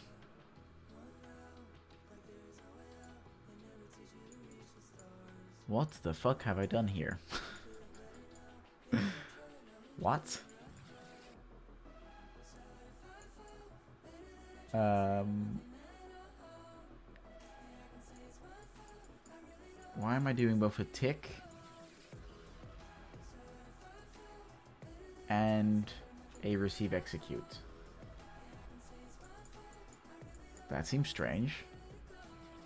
Will this work? Probably not.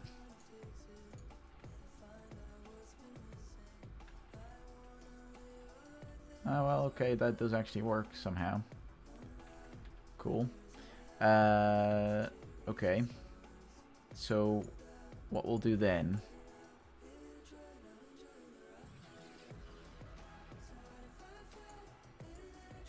Yeah, all of this is futile.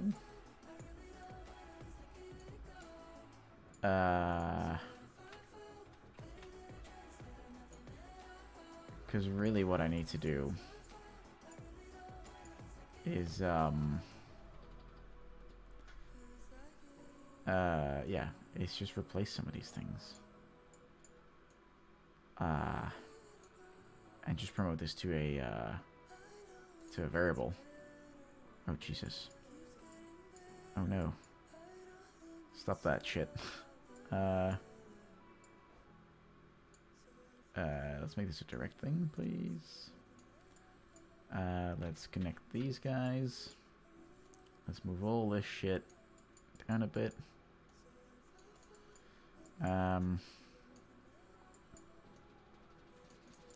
Like that.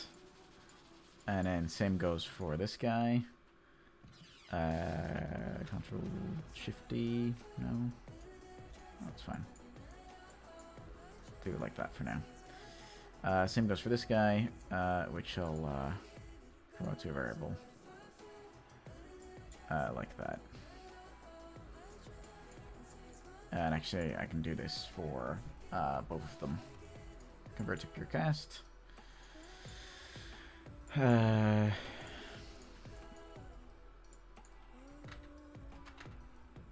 Q. There we go. Have this as a condition. And this one, Control Q. Have this as a condition. And then just reformat them. Yeah. So now only when it's true will we be able to actually set these variables, which is okay. Because then all I need here is I need an is valid on both of these.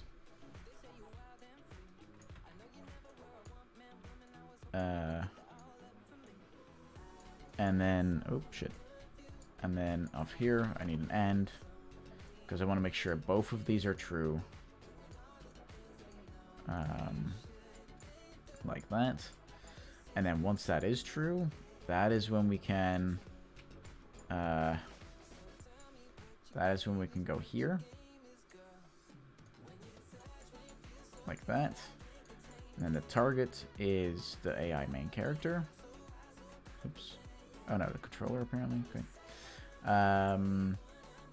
Use pathfinding, yes. Yes, let's add this as well. Destination location vector, where does that come from? I believe that comes out of main character. Oh no. Okay. And the rest of this all stays the same. Yeah. Oh, okay. There's some things that are still wrong.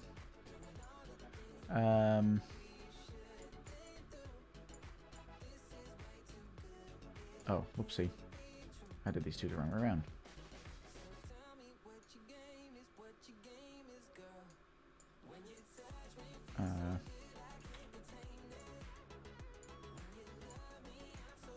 Yep, that fixes that.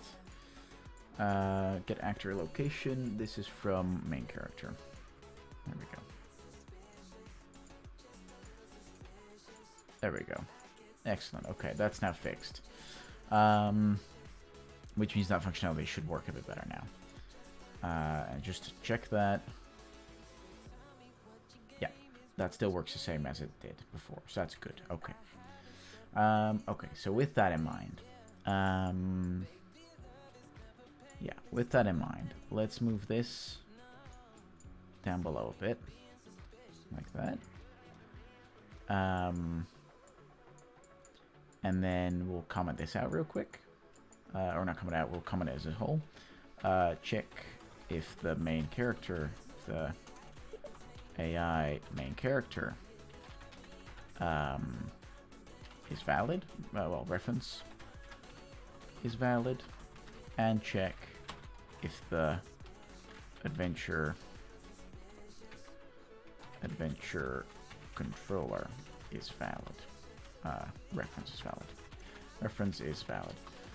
Yeah, to anyone listening, make sure you always set yourself up with the best of behaviors when you're coding, because little mistakes will come out of bad habits that you create yourself whilst coding. So, and I've done that for a few years, so I'm trying as much as possible right now to be as specific as possible with my comments, because else you're going to get low quality comment boxes and people are going to have a really hard time reading stuff. So you don't want that. Move the pawn attached to the controller to the destination location vector. Okay. We don't need to print this value anymore.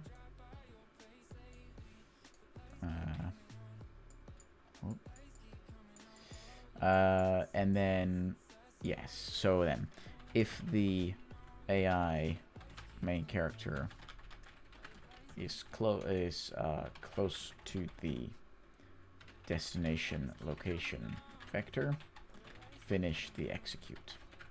So this is when the AI is all the way at the end of their path. We want it to finish because we don't need them to keep moving, basically. Okay, now we do the same here, which will actually pull out a bit because I want a sequence in here. And then down here, I want to say a delay of, let's say, a second. And then in there, what I want to actually put in there is the check that we've done. No, not the check. No, we can also remove this, by the way.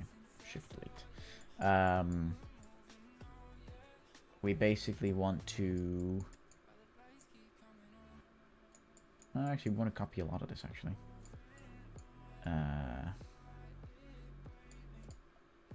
We can shift delete this. We want to grab all of these. I'm going to go in here. Let's move all of this down. And then we basically want to copy it in. Like that. And then for the end, we want to make sure that all of these are also valid here.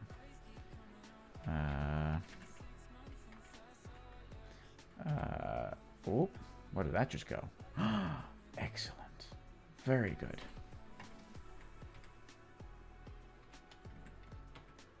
Oh, okay, it doesn't do that. Okay. Fair enough. Cool. We've got all that formatted now. The target for this as well is the main character. Like that. The target for the blackboard is the controller. And so is that one. Finish execute task. Yeah, I guess so. I guess we would have to finish execute task after that. Okay. Now that that is all working, well, that is all programmed. Can I still hear the music, or is that the end of the list? I feel like that might be the end of the list.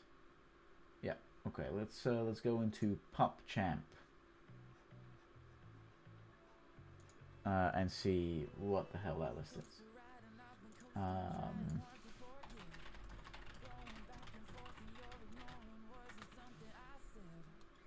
Okay. I'm just updating the stream title a little bit. That's the wrong page. To make sure that it's clear what we're streaming, right?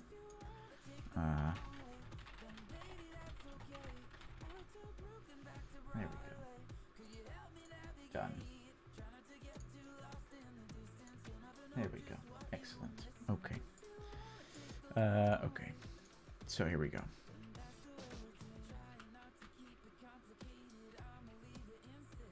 Okay, so this is working. However, there's one thing we're missing. We're almost there.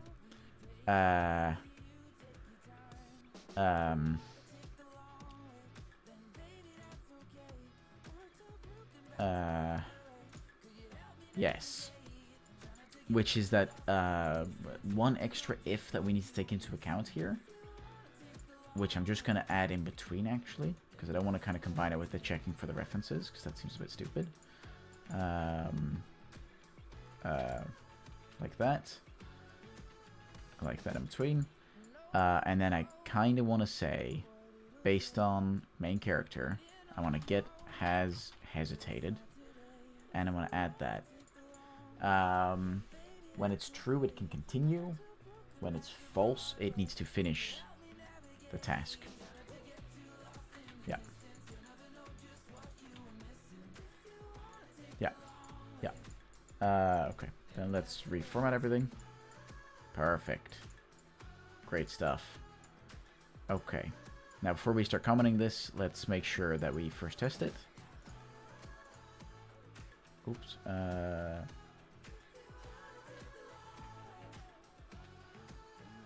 Okay, so...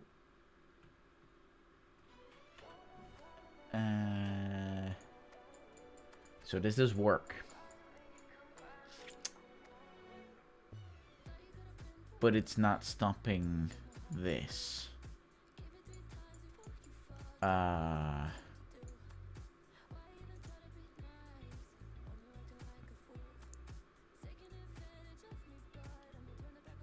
I think I'm using the wrong node here. Because this node, I'm just giving it a job, right? I'm giving it one, I'm saying go to this destination, and the AI will never stop going to that destination unless it's told otherwise. So, what I just want to check, I want to see if that's true. Move to location. Is that one?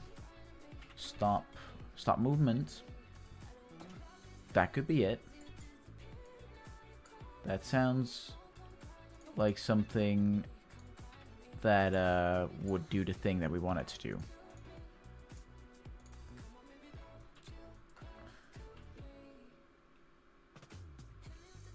Okay, it's not, because it's not working yet. But I have a feeling, and this is purely a feeling. If I just add an extra pin here and just disconnect the tick AI, right?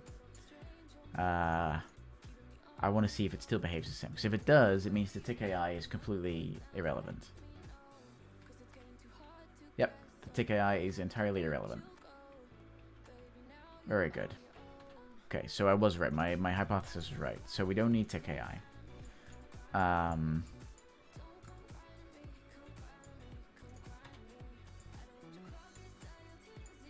Okay.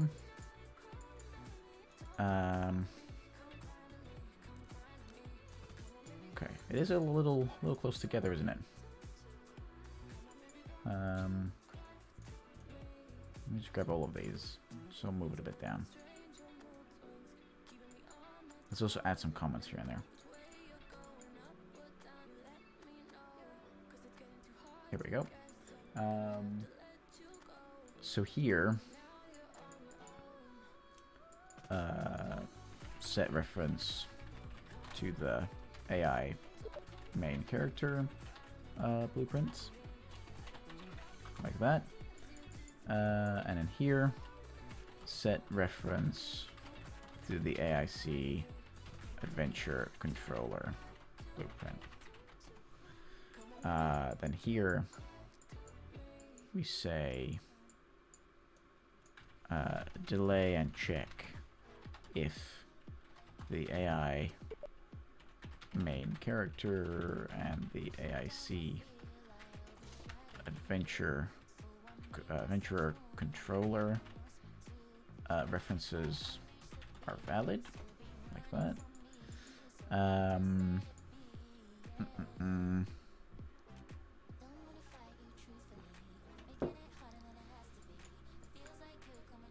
If that's true,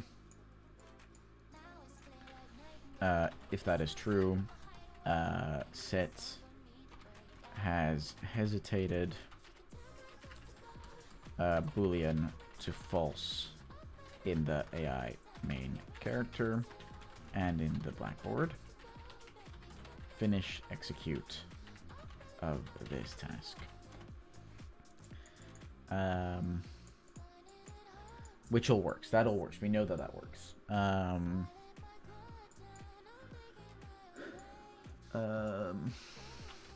Check if the AI main character has hesitated. Now, the only problem I see here is that we're only ever really calling on this once. Which I suppose is where the receive tick came in handy. Now that I think about it. But then I need to break it out. So what I would need to do is, there we go, Control D. Like that.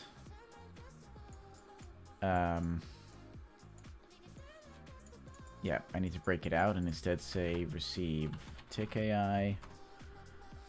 I don't need this. Instead, I need that. Oh, nice. It even moved over the comment box. That's really awesome. That is really awesome. Oh wow. Oh Jesus Christ. I don't love that. Hold on. Shift F. There we go. Yeah, the only problem with that is that it then... Oops, nope. That it then... yeah, it moves everything up, which is a little annoying. Okay, let's go twice back. And let's just move it like that. Makes it a little easier, right? Now, if I were to check this...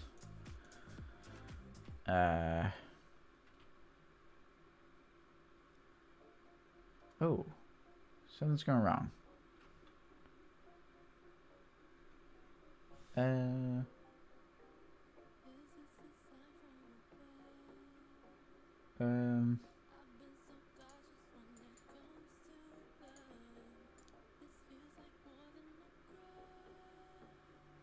Yeah, if this is true, it's going to stop movement and it's going to finish execute.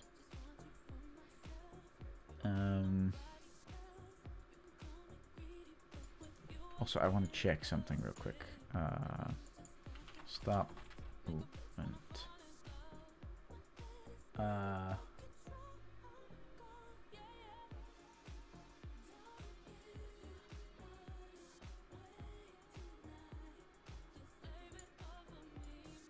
Whoa. Oh no. Stop it. There we go. We'll keep this on the side in a second. Yeah, I want to test it in a second. The problem now is, though, that this is standard true. So if this is false, it needs to hesitate. That's basically what it is.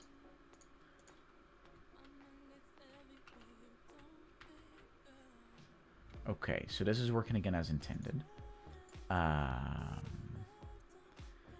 But what is not working as intended is this stop movement thing. So I'm just going to see if this fixes that.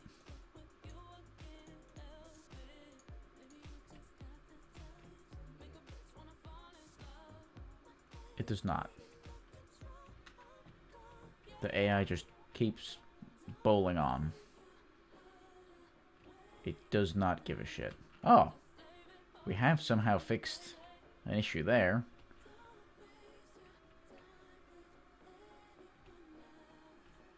Yeah. We accidentally fixed a bug. Very good.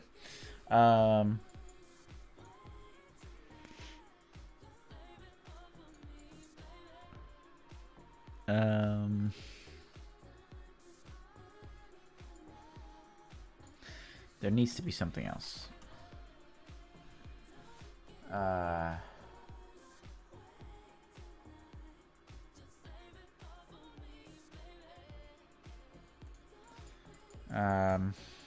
Something as part of the adventure controller.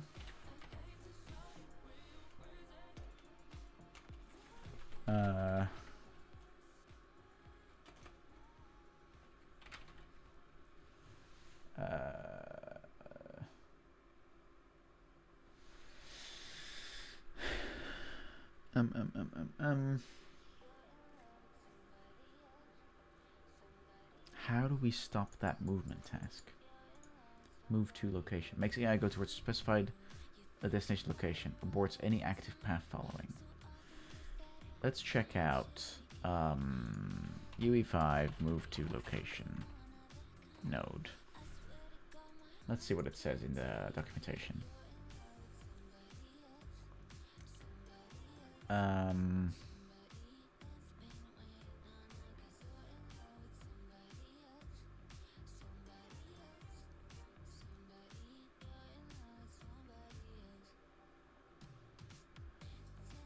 okay, so there's a few things here that surprised me a little.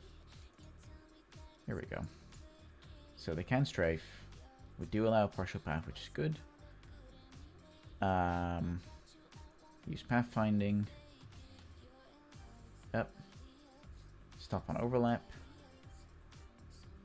Okay, that's all fine. Acceptance radius. Yep, which is also all fine.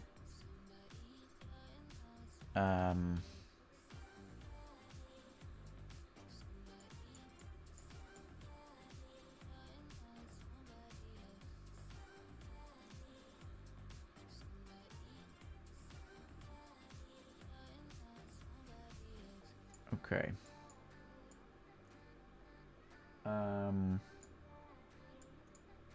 Hmm.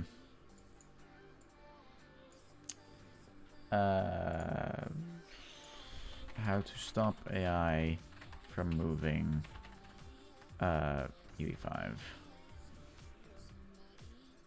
Here we go.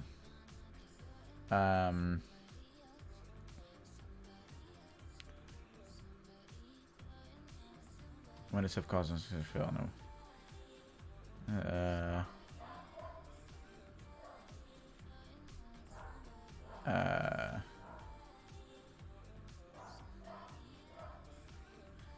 Yeah, but I've done this.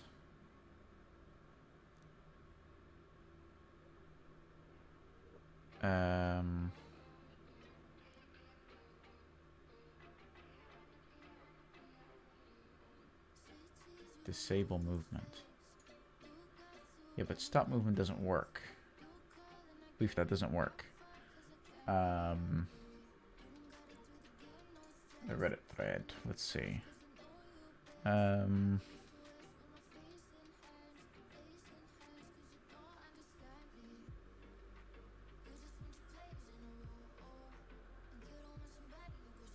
Oh, this is actually an interesting, interesting suggestion. Can you just tell it to move to its current location?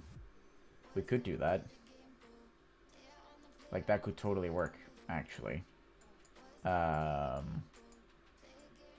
We could actually say... yeah, we can literally... We can copy all of this. Oops. We can copy all of this. Delete this stuff. Add it in. Oops, on false needs to go there. And on this we should get world. Oh, get location. Get actual location.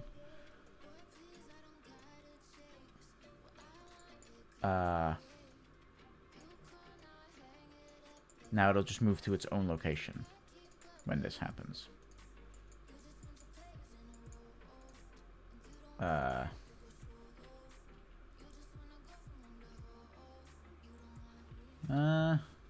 No.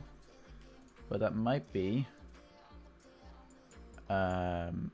Because let me see if this actually gets cold ever, and at what point it gets cold.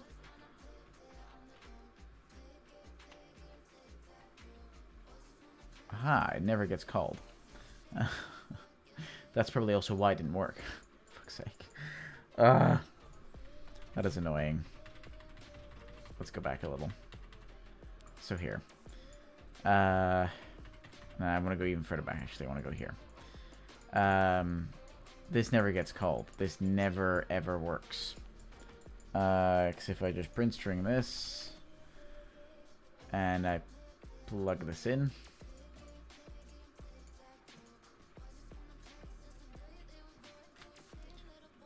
yep, it always says true, because it never gets set to false. And why is that? Because this delay will set it to false.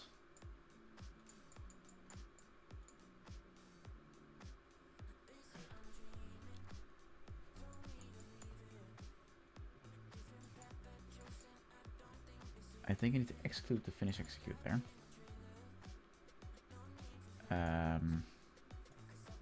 Mainly.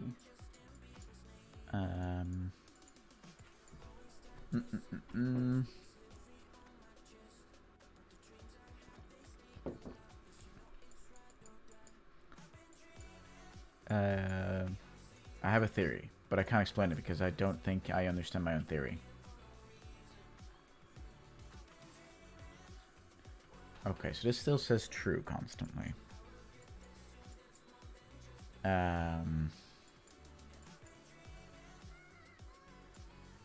Even though we do set this as something else. Yeah, because that finish execute never gets called, and there's no other finish executes. So that can't be it. We know that much. Because we know this gets called, right? If we just add a breakpoint.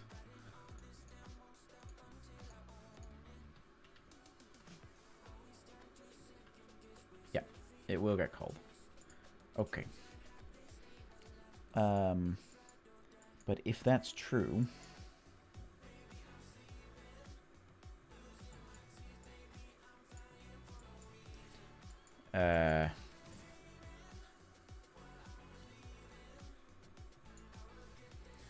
I guess because on value change gets activated, it cancels the whole tree.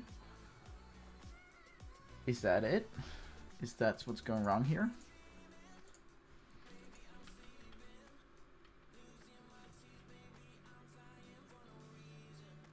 Yes!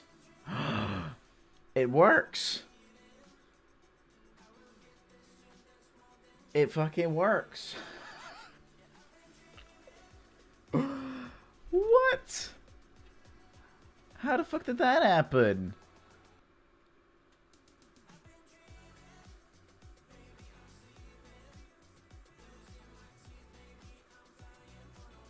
Yeah, they're dead.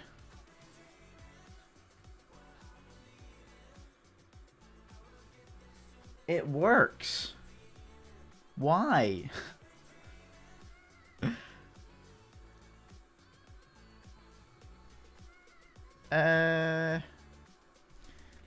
Okay.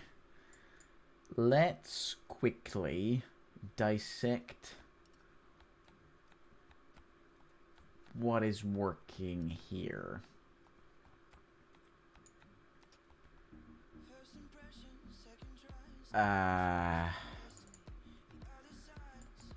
Because this now,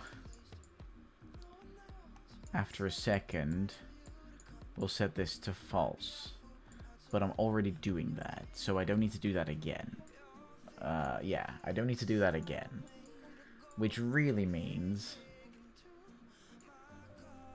I think.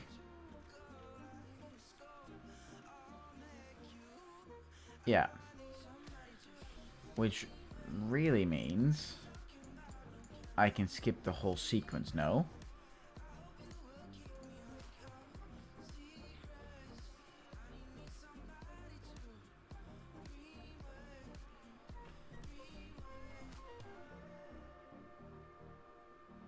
We've done it. We've done what we set out to do. It only took us an hour and a half, but we've done it. Oh, God. Oh, it stopped working. Oh, right, because there's something... There's another problem that we'll talk about in a second, but... Bonk. You got dieted, sir. Oh, it works. It fucking works, and I can't believe it. So, why does it work? Let's figure this out together. Because I think I know why, but let's run through it together. So, what we're doing, what we're really doing here is a few things. So first off, we have a selector that fires the first node that does not fail, which in this case is this one. Once I'm in proximity of the adventurer, it'll fail this node because I need it to, and it'll run through here instead. Now, there's nothing else attached to this selector, so this selector will automatically run its first child that doesn't fail, which is this one. And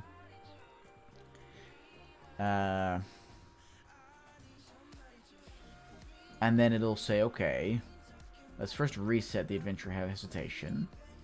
Once it's done that, can I open this up? Yes. Which will fail it, because I'm telling it it will fail. Right? That's what I'm doing. That's what I'm doing on purpose. Because then this child fails, and it moves on to the next one, which is go to destination. Now, inside of go to destination, it does a few things. It sets these references. Then it starts a delay. After that delay, it checks if the references are still valid. If it is, it'll set has hesitated to false, because it hasn't hesitated, and it'll update that into Blackboard as well.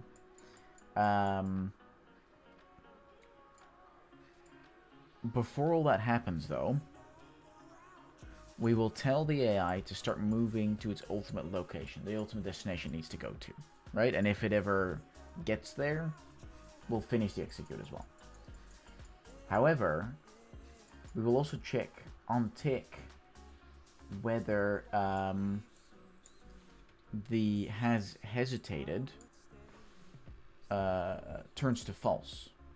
Because if it has, we need to stop all movement and we need to finish this task successfully. The only thing I don't know yet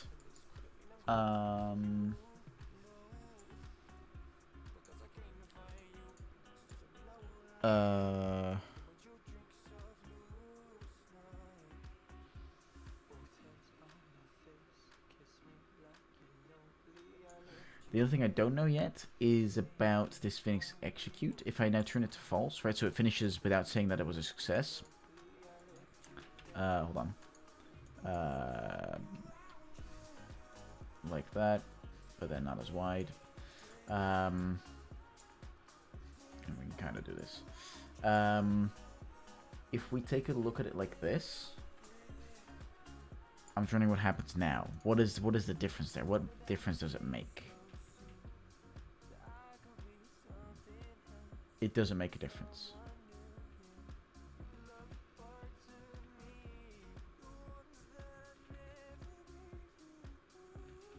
Yeah, and now the adventure will wait because I'm outside of its proximity. Which is wrong functionality. We don't need that. Oh, okay. Well, apparently... Yeah, okay. Yeah, there we go. Which is wrong, but that's something that we're going to change, right?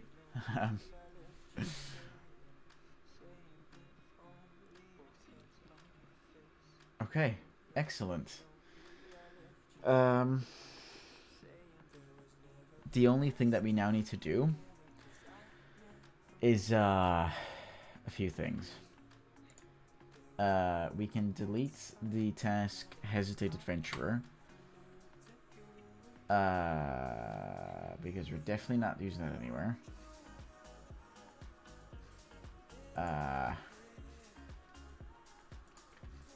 Yeah. We can delete Check Adventurer Destination Bull, or Hesitation Bull. And that's it. That's all we can do. So we can save this, which means it'll continue to work, right? Let's just check after deleting those two things that it still works.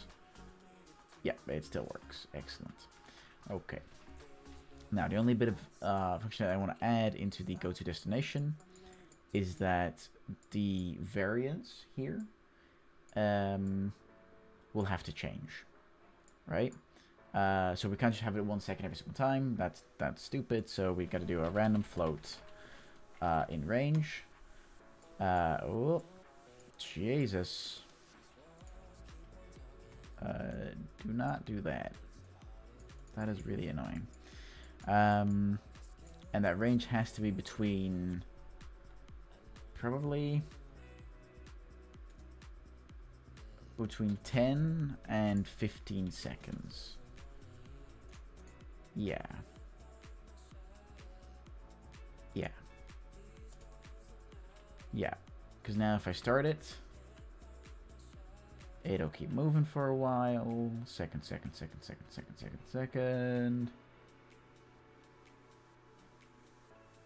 Hold on. Let's do this in a different level. In a level where they don't die instantly. In a mansion level.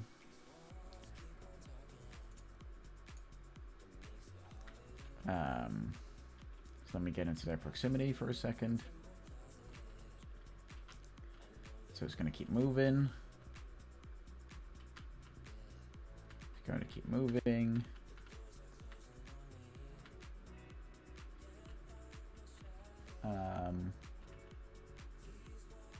Did I just miss it?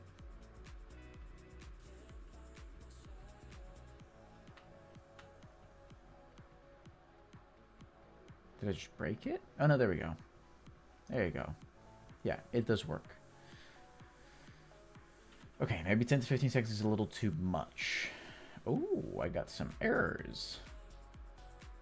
Alright.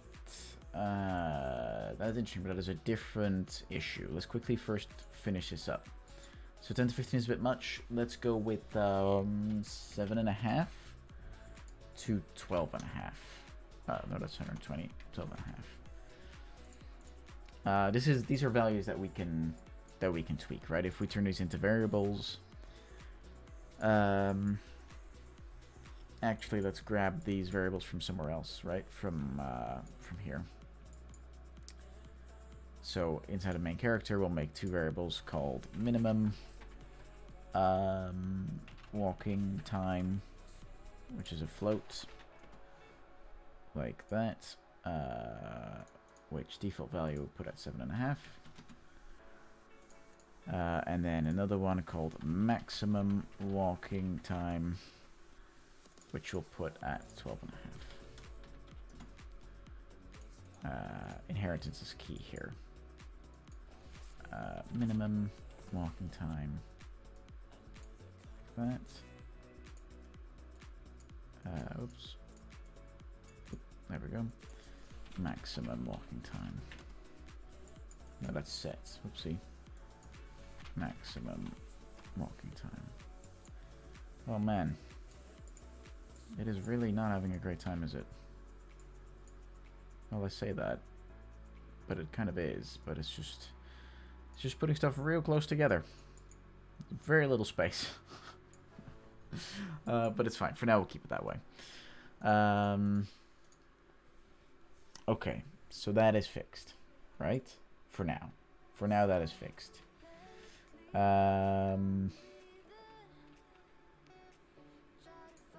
Yeah.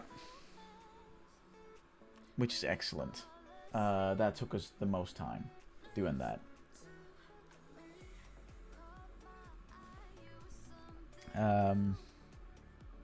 Yeah, excellent. Okay. I'm glad that works. Now, next time, because I'm feeling a little tired, next time what we'll do is fix the player proximity check in the adventurer behavior tree, because that is currently broken. I haven't explained it yet, but it is broken. And that's what we'll add on to the list for now. Cool. Alright, and then in that case, let's move back to the screen. I just want to say thanks for everyone for watching and chatting and asking questions and everything like that. If you enjoyed the stream, please feel free to follow. Beyond that, I wish you all an amazing day, and we'll speak to each other soon. Thanks for watching, everyone. Bye-bye.